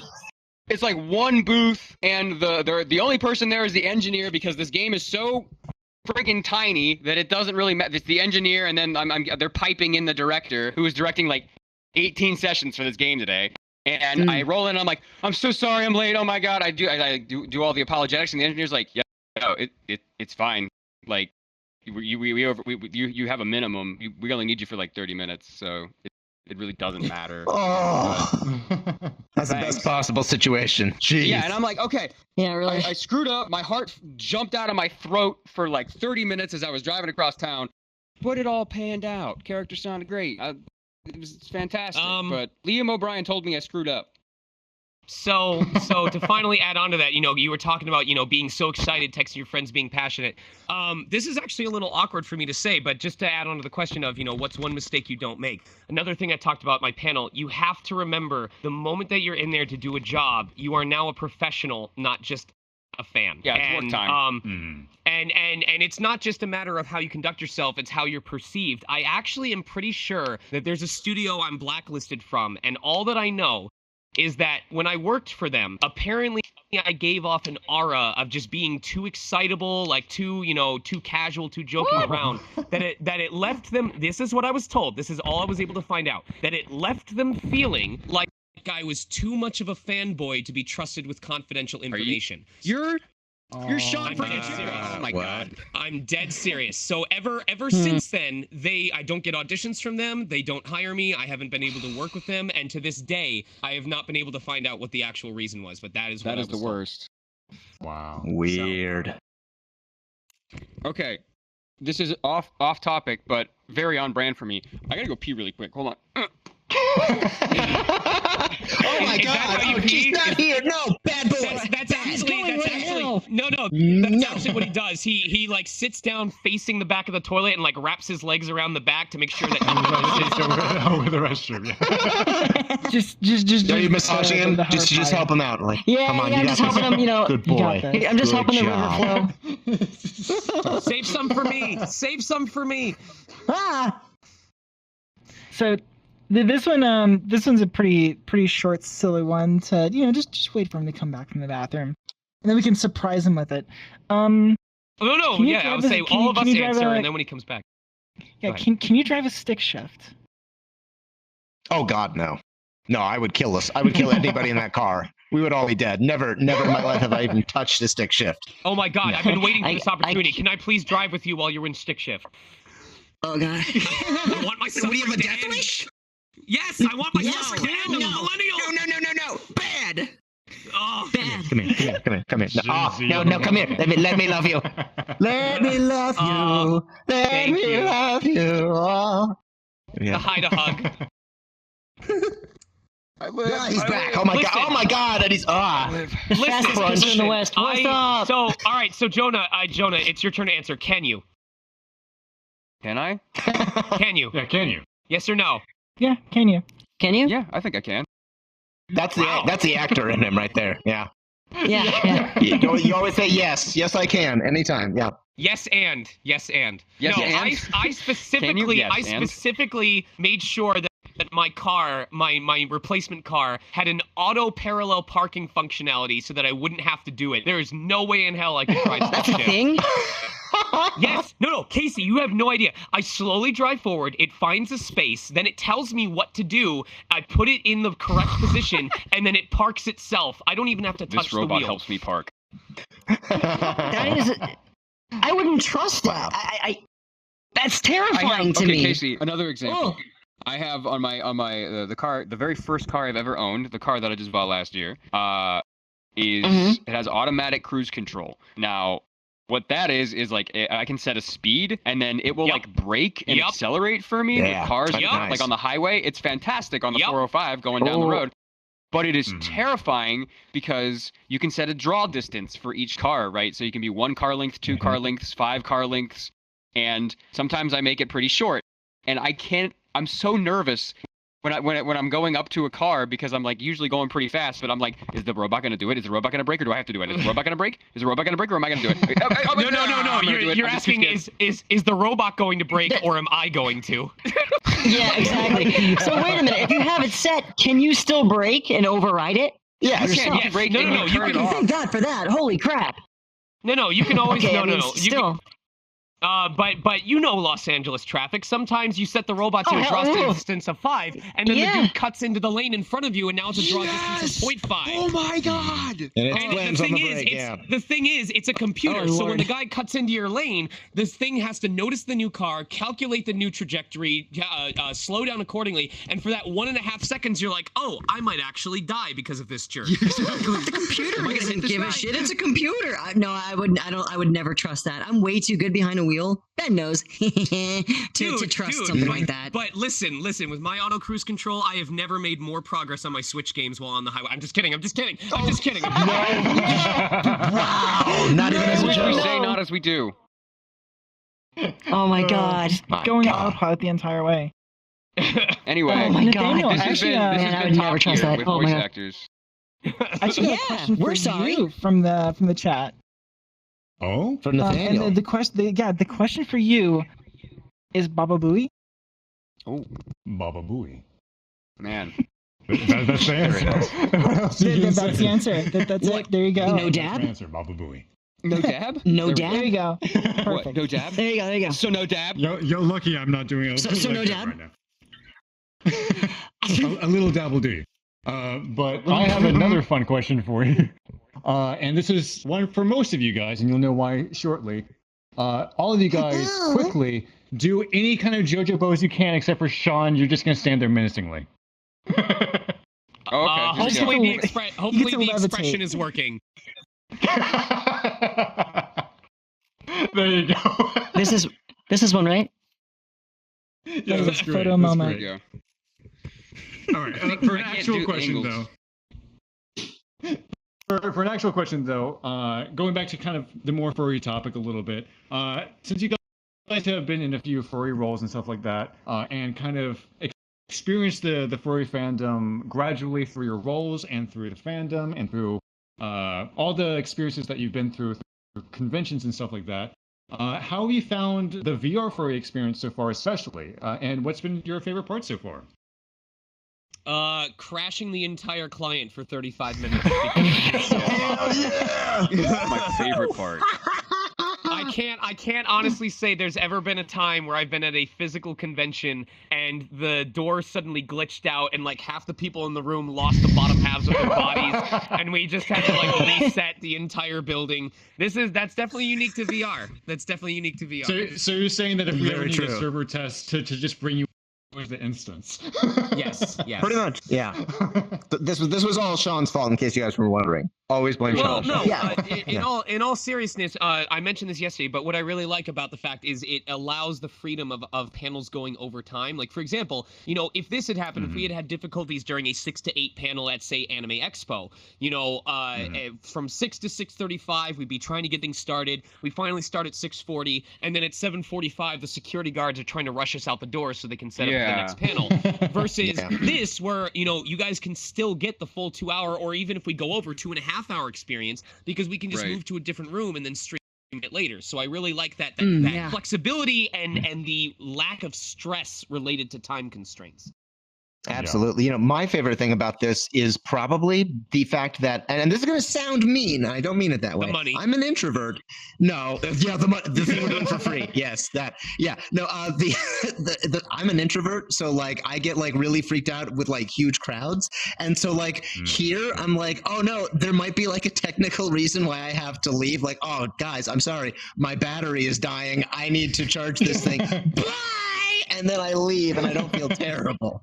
Whereas in real life, it's like, oh, hi, for like 20 minutes straight. My battery so I like not having to do that. Yes, my social battery is dying. Goodbye. Yeah, my social battery is dying. Sorry, got to recharge. I personally enjoy, as somebody who's never been to an IRL furry convention, and this is my first experience at a furry convention, even though I have been ingrained. Even though I have been like ingrained in the like furry fandom for the past year and a half. It's fantastic. I love furries. They're amazing. But what I really, really appreciate is the ability for anybody and everybody to get their own fursuit, like almost 100% customized to exactly what you want in VR.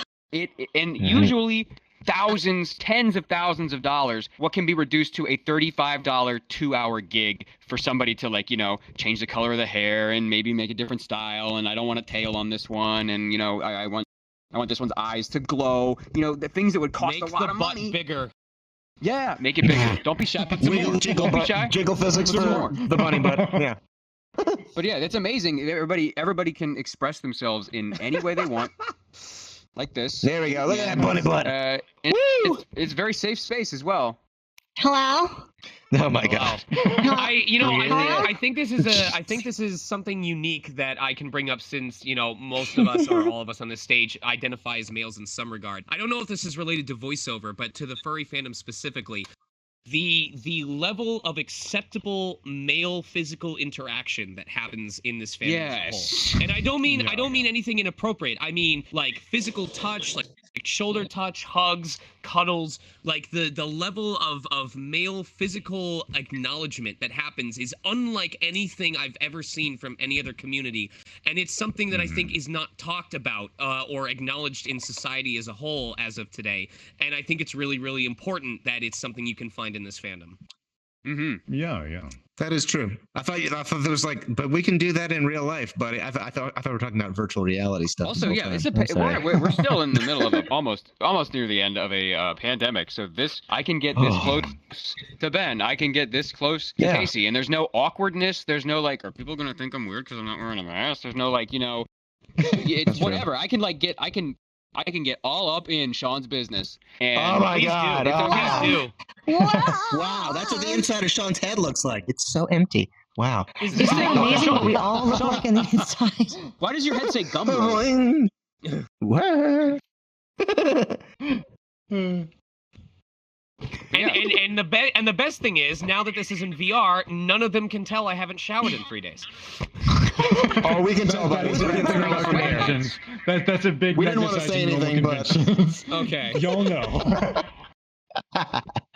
That's why the room crashed. I got a musky husky. I got the musk. Oh, boy. no. He said it. He said it. He said it. I'm just the innocent bunny. I didn't do anything. The innocent bunny with a butt bigger than his own head. That's right. Look, man, nature gave me this. beautiful butt.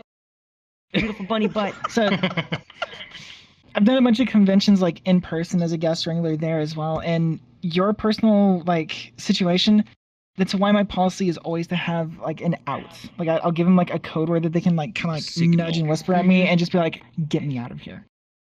Yeah. So that should be industry wide. Yeah. And Mine is what a great question. Mine is whistles. I love whistles. Whistles, I love whistles, I love No. Yeah. If you get it, you get it. This one's a question for Ben. Yes. I almost lost it. What was your first acting role? And if you can we get a Kids Next Door battle stations? Oh boy. Well, let's see. My first acting role, technically, I was a child doing McDonald's commercial eating McNuggets, and there was no lines. But the first one that I ever did, I was like 4 years old. It was for a movie called Baby Boom in like the 80s. And my line, which I still have memorized today because I went over it that many times, was, "Mom, doesn't this guy look just like Paul Cézanne's Bay of Marseille?" And that was my very first acting role ever. Well, hold Yeah. on, if I may. Wasn't your first one Yeah. like because your mom was pregnant with you, and didn't your mom do a thing? So technically, you were in the womb with your first thing. I guess so. right. That's true. So My it first sounded one was- more like You weren't even born yet. You're just in the womb, just hanging out, underwater. chilling amongst the placenta and all that other stuff. And they were like, it was your first job. they were like, we're getting a little bit of womb reverb. Could you please put some acoustic Getting some- phones? yeah. We get an apple box for a kid. The room sounds a little woomy. Okay, see you later, everybody. Goodbye. I can't really. I'm in my own home, guys. I don't want to alert my neighbors, but Kids Next Door battle stations. That's as loud as I can do it. But Oh yeah. my God, he said it. So it was you wait. posing the question. Ben, now you got to do it as like someone's first voiceover job where they're like scared to wake up their parents, and so they're shouting, but Oh, they're not that's actually true. shouting. Yes. Okay. Kids Next Door paddle stations. Mom, I'm sorry. Mom, I'm recording. Mom, I'm sorry. God, you ruined everything. You not. Get out of my room. I'm playing Minecraft. And nothing else. Oh man. Oh, you can't see this, but I'm wiping tears from my eyes. Oh fuck. Perfect. Okay. Thank you. All right, I got one for you guys. Starting with Sean. Okay. Speaking, since you were in a very, very amazing Zelda game, what are your favorite games that you guys have either been in or played or that mean a lot to you?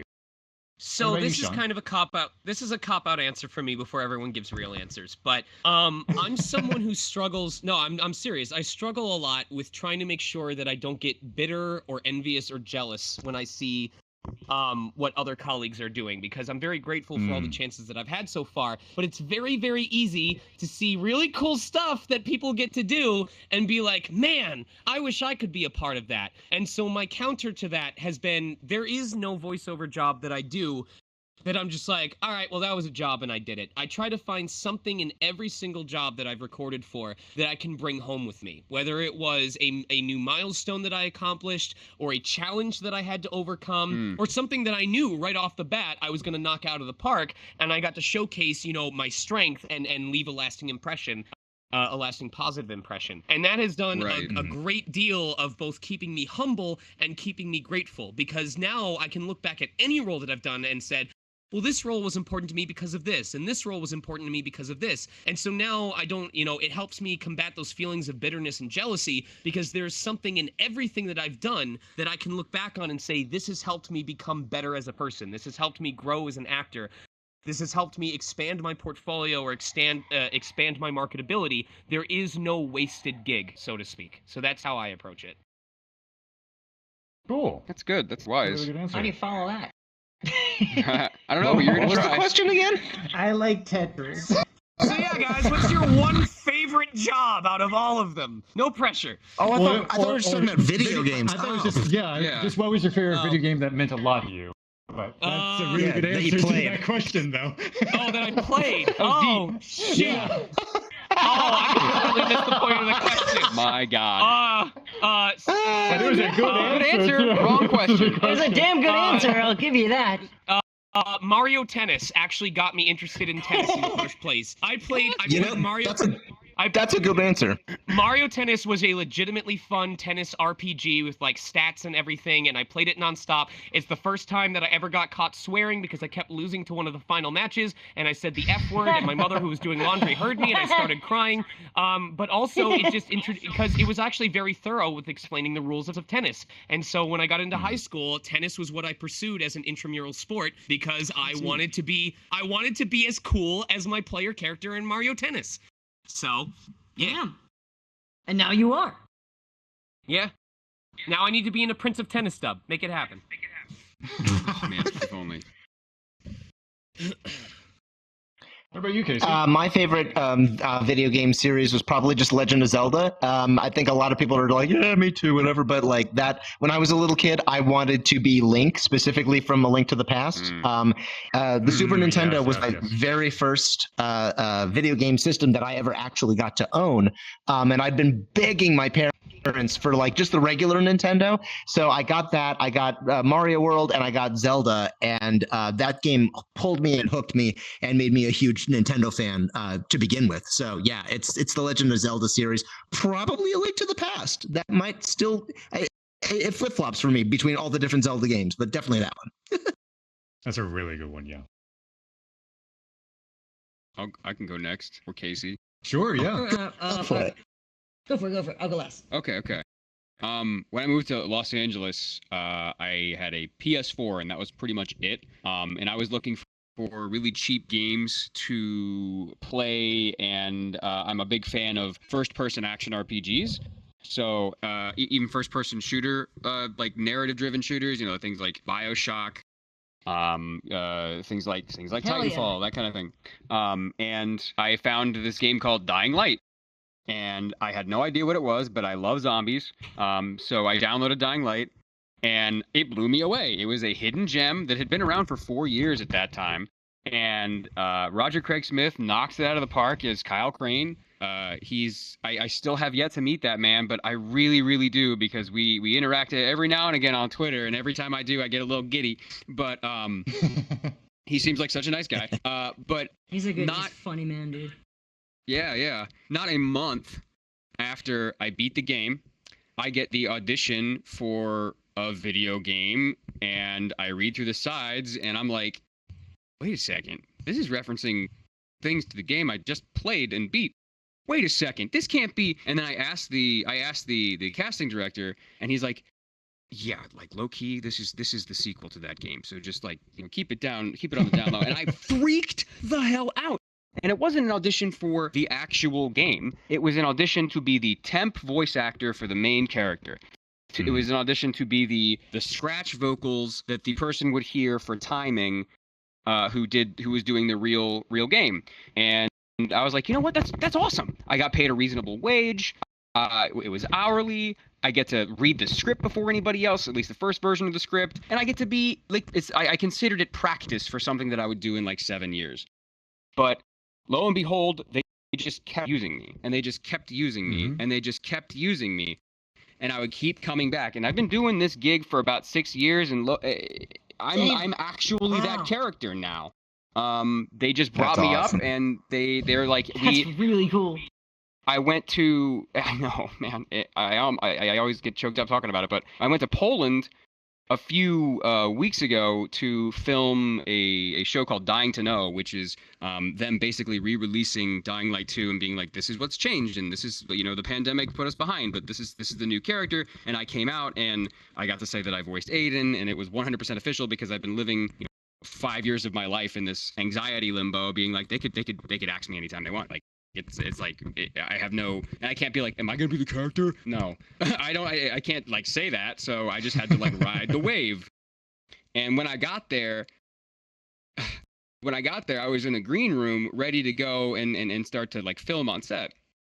And 6 developers of the game that I have been working with like via email, so I knew their names, but I've never met them in my life. 6 developers of the game filed in, like almost like it's, you know, a frat hazing.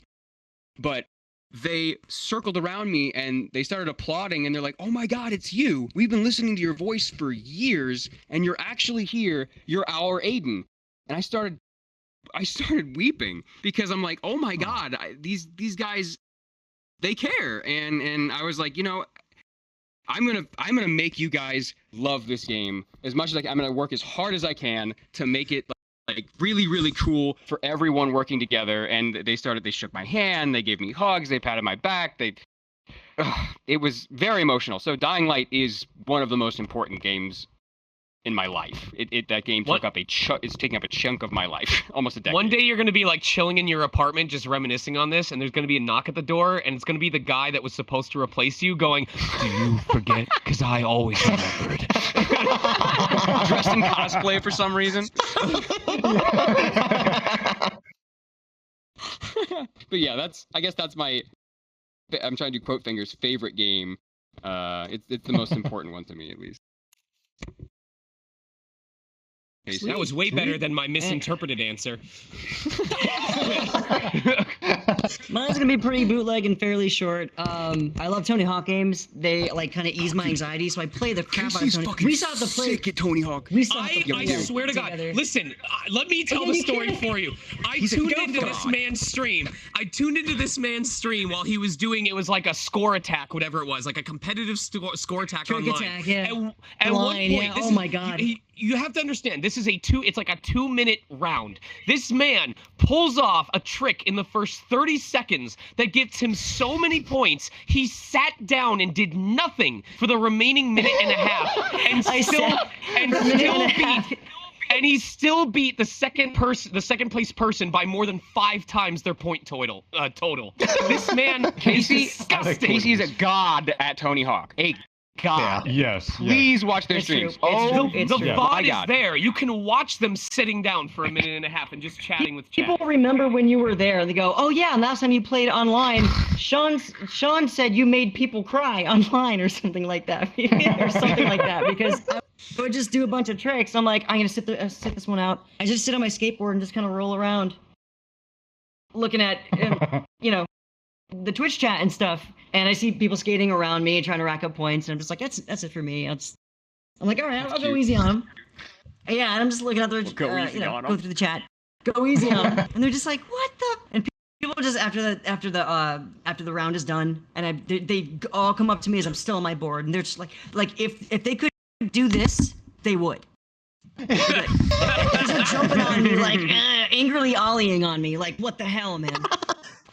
Angry Ollie. But yeah, that's just like a comfort game for me, and I'd love to be in a Tony Hawk game. It's a comfort game for you. It's a comfort game. You're like, this dinner of mine doesn't taste good. Casey's What, eating dinner. like He's like, it's wait, hard? it's missing something. It needs some more salt. Hold on, let me hop on the Tony Hawk Pro Skater. That's why I played it so much. I don't know what it is about that game, but something about it, I just click with it and played the living crap out of it. So like, it's just a game of like, I'm feeling like crap, I could always play it. It's always a good time, good feel kind of game. I stream it a lot. It's good fun. But you know, other games too, like Fallout or Elder Scrolls and Red Dead Redemption. Like I got to be in Red Dead Redemption 1, and that was one of the coolest things of my life because I love that game so much. And I feel like there's just not going to be another game like the first one. The second one's very cool, but it's so much different.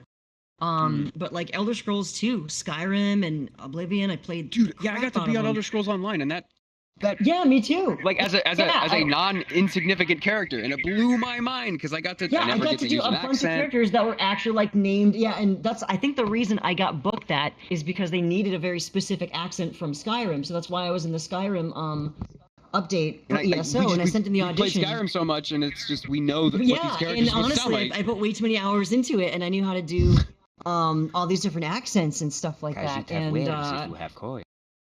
if you have a point. Yeah, exactly, and like stuff like that. And the people who are making the game are there at your session, and they're kind of sitting in, and they chat with you a little bit about it. So you play Elder Scrolls, and I'm like, oh yeah, and they're just like, oh, okay, cool, because not many of the voice actors that come in play these games, and I'm like, oh, I'm sure they do. They just haven't told you, or that you know, haven't been afraid to tell you. And they're just like, they thought it was the coolest thing that like you, me, and a couple others had gone in and said like, yeah, we love Elder Scrolls. We play the crap out of it. And they'd ask like, what's your favorite kind of character? And like, what kind of character would you want to voice? So it's kind of cute because they want to have they asked me me that back too. eventually. Yeah, and they're like, we want to have you back, and we want to have you voice a character that is like your favorite kind of character that you make. And I'm like, oh, that'd be the coolest thing. Me in the booth being asked that. Kajik. My ancestors are silently imperial. Can you say the same? Can you say the same? I want to be the one of the sewer rats that you have to kill early on in the game, but I want them to give me like a little pink ribbon. That one's voiced by Sean Chiplock.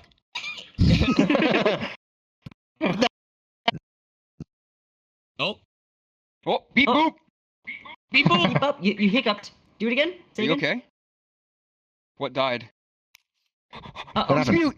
Oh. Oh no, I don't know. There you go. Went beep boop for a second. Oh no, I'm in Casey's body, and Casey is in Jonah's body, and Jonah. Wow, I'm so Wait, handsome. it's not Friday. It's Saturday. Oh, Freaky Friday reference. How many people get that? Wow. I'm like, where the hell did Ben go? Oh my god. There we go. Jonah's I'm over like, here I now. have an uncomfortable confession to make. I'm not actually using an avatar. It's just a full moon out right now. That's my secret. Woo. Fair, Oh. fair. Where did he go? Ben? Jonah, this is a non-profit convention. They can't I think afford he- the I think he- fines. Ben? Okay, who finds? Ben left. No, he's here. Oh, okay. It was. Good grief! I got kicked right the hell out. Jesus. Well, you're back now. What the heck? Whew. I found my mark though. I'm ready for mocap. Yeah, we're There it is. Found the mark. Are you on the volume, Oh Ben? boy. we're at about 2 hours though. Was there anything else? I have a good hit final us one, with some unless stuff. you have one. Hit us with stuff while we're here. Do you want me to do the last one, or do you got it? Because I got a good closing one. If you want me to go for it. You know what? we I can tackle do some have. more. I got a good one. I got a good one. Go for it. All right, what So is it? this one's definitely a bit more on the emotional side. A question for all: how does it feel to know that your voices have touched so many people's hearts? Okay. May I? Sean? Yeah, go ahead. So another Legend of Zelda, like on the obvious side, you know, there's all these people that say, you know, I always, you know, say thanks Sean when Rivali shows up. You know, they talk about how, you know, a certain entertaining game got them through a really rough time. I remember having my first moment of like, oh my god, I can't believe I'm working with this colleague. You know, you were talking earlier about Leo O'Brien. You know, Yeah, I right. remember all the times that I would open the door to a booth and like Todd Habercorn would walk out. I'd be like, And you know, I think about how there are people that look up to us and like want to become voice actors. You know, the same way that we had that one moment where we saw a voice actor performing and we're like, I want to do that. You know, I want to become that. And it seemed surreal at the time. It seemed insurmountable, and yet here we are, you know, helping provide the next generation. And just the idea that there are people today looking at us, looking at this panel going, I want to, you know, I want to perform. I want to be like that in 10, 20 years from now could be doing exactly what we're doing now. It's the circle of furs. You know, it just feels really good. But also, if I can share a personal moment. So I believe that in Breath of the Wild, the Great Deku Tree, that's the first time that the Great Deku Tree has ever had an English voice, or even a voice in the first place. I still vividly remember going to Toys R Us while my parents shopped around when Ocarina of Time was on the demo displays at Toys R Us, and only getting to play just long enough from the beginning of the game that you run up and you meet the Great Deku Tree, and like somewhere around trying to collect the stuff so that I could actually go into the dungeon, you know, we'd have to leave, so I never got that far. So it's just the idea of like realizing that I am the person that has provided the first official voice for a character that I first saw when I wasn't even in double digits of age. It is, I can't even put it into words. It is unbelievable. I still can't believe that that's the case. So I'm really, really glad that I can like provide that same sort of wow factor to people watching that are just like, I'm so glad that I'm alive in this day and age to get to like witness these characters, to get to be a part of this experience, to be inspired by this. Yeah, dude, you're a Pokemon. You grew up watching them on Saturday mornings. Yeah. Like God of High School. I grew up listening to the voice of Ash Ketchum every single day, and now we're co-leads on an anime. Like, what the hell? Yeah, it didn't hit me until I had to do the, like, who's that Pokemon? And I was like, Scorbunny! And it wasn't until I did that part I was like, holy crap! I did the thing! That's gonna be on TV! That's like when it hit me like a truck. I was like, oh, okay. But yeah, I mean, going on too about emotional stuff, wow. You know, I'm a person who has a lot of anxiety and depression and goes through a lot of crap just like a lot of you guys might too. And doing a show like on Neon Genesis Evangelion, voicing Shinji, that was a really rough thing for me at times, and I think it kind of shows in the performance, and people will you know, hit me up on Twitter or whatever. I just heard you in this, and I watch all of Ava and End of Ava and stuff, and you know, and I just want to say that, you know, I can kind of relate to Shinji, and I could relate to your performance, and like it just felt so real, and it's kind of what I'm going through with a lot of things in my life. And I just want to say thank you because it helped me kind of get through this or feel like I wasn't alone in it or something like that. And there's always these messages I'm never really prepared for because I'm just scrolling, being a freaking idiot nerd, going, oh, what skate news is there today, whatever. And then I get something hit where it's just like, oh my god, that's really heartfelt, and I'm like, oh. Jonah, oh I'm sure you, Jonah, as a streamer, I'm sure that you've had moments where like there are people who came into your stream and said, Jonah, I was able to make it through the pandemic because of your streams, of like, you know, whether it was just hearing you in the background or like having you talk about how you were dealing with it, and knowing that, you know, you were also having your own problems that you had to focus on didn't make me feel like I was suffering alone. So yeah, a lot of that is very strange as a streamer, because for those of you that do stream, a lot of it is you just trying to be yourself and hanging out and just trying to play games with your friends, and sometimes you'll have events and content that planned and stuff like that. But specifically for my streams, I'm just, you know, doing what I would normally do, and it's like having people come in and say, go ahead. Having people come in and say like you are like one of the best distractions I have after school or something like that. I had that when I was in high school. Yeah, and comfort characters, and Lego She is my comfort character. My comfort character was Ratchet. I loved Ratchet. James Arnold Taylor is amazing. I would play Ratchet and Clank over and over and over and over again, and I had a Ratchet plush, and like I feel that. So when people come and say that, it's just like I understand what you're saying, and the whole anxiety and depression thing with Lego She. Lego She was me in high school, like was me in like freshman year of college. You murdered a classmate? Well, I mean, what? That's not here nor there. He was dead. No, wrong She character. doesn't murder anybody. Wrong character. But yeah, there was a lot of, I guess, emotional imprint on Legoshi, and there are some moments, if you do watch the dub, there are some moments where I just poured myself into it. I just went for it, and you know, there was moments where I cried, there were moments where I screamed until I was hoarse, and half of that was like, this is my first anime role, and you cannot screw this up, otherwise you're screwed. And half of it was, I want to act, and I want to channel stage acting, and like make this raw and real and emotional. But I mean, I went on a tangent there. So Sean, you had something to say? No, it's fine. I was just like, you're like the living version of the meme where people are like, "Thank you, have literally saved my life," and you're going, "I am just playing video games." I am playing video games. I offer you my life. I guess I'll end it with something funny. For me, so like I tend to whenever I'm in the recording booth, I tend to try to get inside of the character's head and just be whoever that character is. But there are times, admittedly, where I'm just kind of phoning it in, and I hate to admit it, but I'm just like I'm just kind of like saying the words, and the director goes, "Yeah, that's fine," and then I find out later on from some fan like, that role as like, you know, Soldier G, it changed my life, and I'm like, thanks.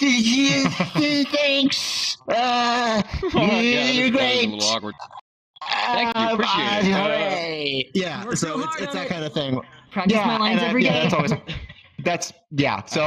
That's usually my experience. And meanwhile, when I put my heart and soul into something, that's the thing people go, "Oh yeah, I remember you. That you were that guy from the thing, whatever." And so I have the exact polar opposite. That's rough, buddy. All right. Sucks. All right. I feel like that so was a good question. Let's go, Giga Furry. Give us the ultimate. All right. Final round. The final. Mini Moth. The final question. What are some of your socials? Anything that you want to promote? Where can they find you outside of this convention? Please don't look for me. I do not want to be perceived. Do not perceive me. No, I'm the same. I'm the same anywhere. On Twitch, I'm Sonic Mega. On Twitter, I'm Sonic Mega. On OnlyFans, I'm Sonic Mega. You can find me the same username everywhere. It doesn't matter. OnlyFans, you say? Yeah. You're the only one. Only one person allowed. It's you. What are your socials, Casey? it's an only one fans. Yeah. Only fan. My Twitter is at. My Twitter is at Casey the VA. I know it's the VA. Yeah, Casey the VA. And my Twitch is twitch.tv/Casey Mangelo. You can see it up there. I'd point if I could. I'll just look adoringly. Yeah. Just look lovingly at my name, and that's basically. I mean, I have a TikTok and an Instagram. If you care about that stuff, it's still Casey the VA, but I don't really use that stuff as much. But yeah. I have a Twitter. I am at I'm Mr. Transistor on Twitter. I am Jonah Scott on Twitch. I stream almost full time whenever I am not recording something in a booth. I am playing Apex Legends or Overwatch, or a new stupid Steam game that was worth 50 cents that I'm gonna see how bad it is. That kind of stuff, that kind of content. I also have a YouTube. Just type in Jonah Scott on YouTube, and that should pop right up. We prime produce content like for once a week, maybe twice a week if we're feeling frisky. But yeah, we do a lot of fun stuff with the community, a lot of highlights. We have a really popular video of mine is me reading thirst tweets at my characters. So thirst tweets of Legoshi and Sniper Mask and characters that a lot of people find sexy. Way cooler than I am, by the way. But yeah. We know everything that you guys have been thirsting over. You're not free. He actually pre-records them. He's already set for the next 3.5 years. He just uploads every so often. Oh, and come by my booth in the dealer's den. We have some new merch that is just going to debut here, by the way. Cool. I want to buy things from your booth in VR chat. Do it. You can do that. Can I just We'll click have it to and do a go link, like but it is purchased? Hopefully soon, maybe we'll fix that. Right? We'll fix that. We'll get that working. Yeah. Come on, technology, get on. You can find me at I'm on Instagram. Don't follow me on Instagram, but if you want to, it's Ben Diskin. Don't waste your time following me on Instagram. I never use it. Oh, well, now I you can have follow to. me on Twitter. I'm at Benjamin Diskin. That's pretty much the only social thing I really use anymore these days. So yeah, that's easy. Hooray! I have a fake Instagram because someone made it to impersonate me and didn't give me the password, and then they lost it. So now it's just out there. That's annoying. Ugh. Woo! Well, thank you guys for having us. Yeah, thank you guys so much. Yeah. Thank you guys Thank for y'all. coming. Yeah. Woohoo! So, And- as go ahead. our closing remarks, for a short bit, we are going to jump to an instance or two or three and say hello to a couple of fans. So if you're in one of the instances, don't move. We'll come to you. Yeah. And thank you all for coming out to see the panel, and thank you all for taking time out of your weekend to come and play with us. Of course. Yeah. Thanks for having pleasure. us. It's Thank super you. fun. Yeah. It's different. It's fun. Woohoo! Woo. Yeah. Baba booey. Baba Bye. Probably. Trans rights. Trans rights. Trans rights. Trans Gay rights. rights. Happy Pride. Happy Pride. Yes, it is Pride Month. Gay Pride.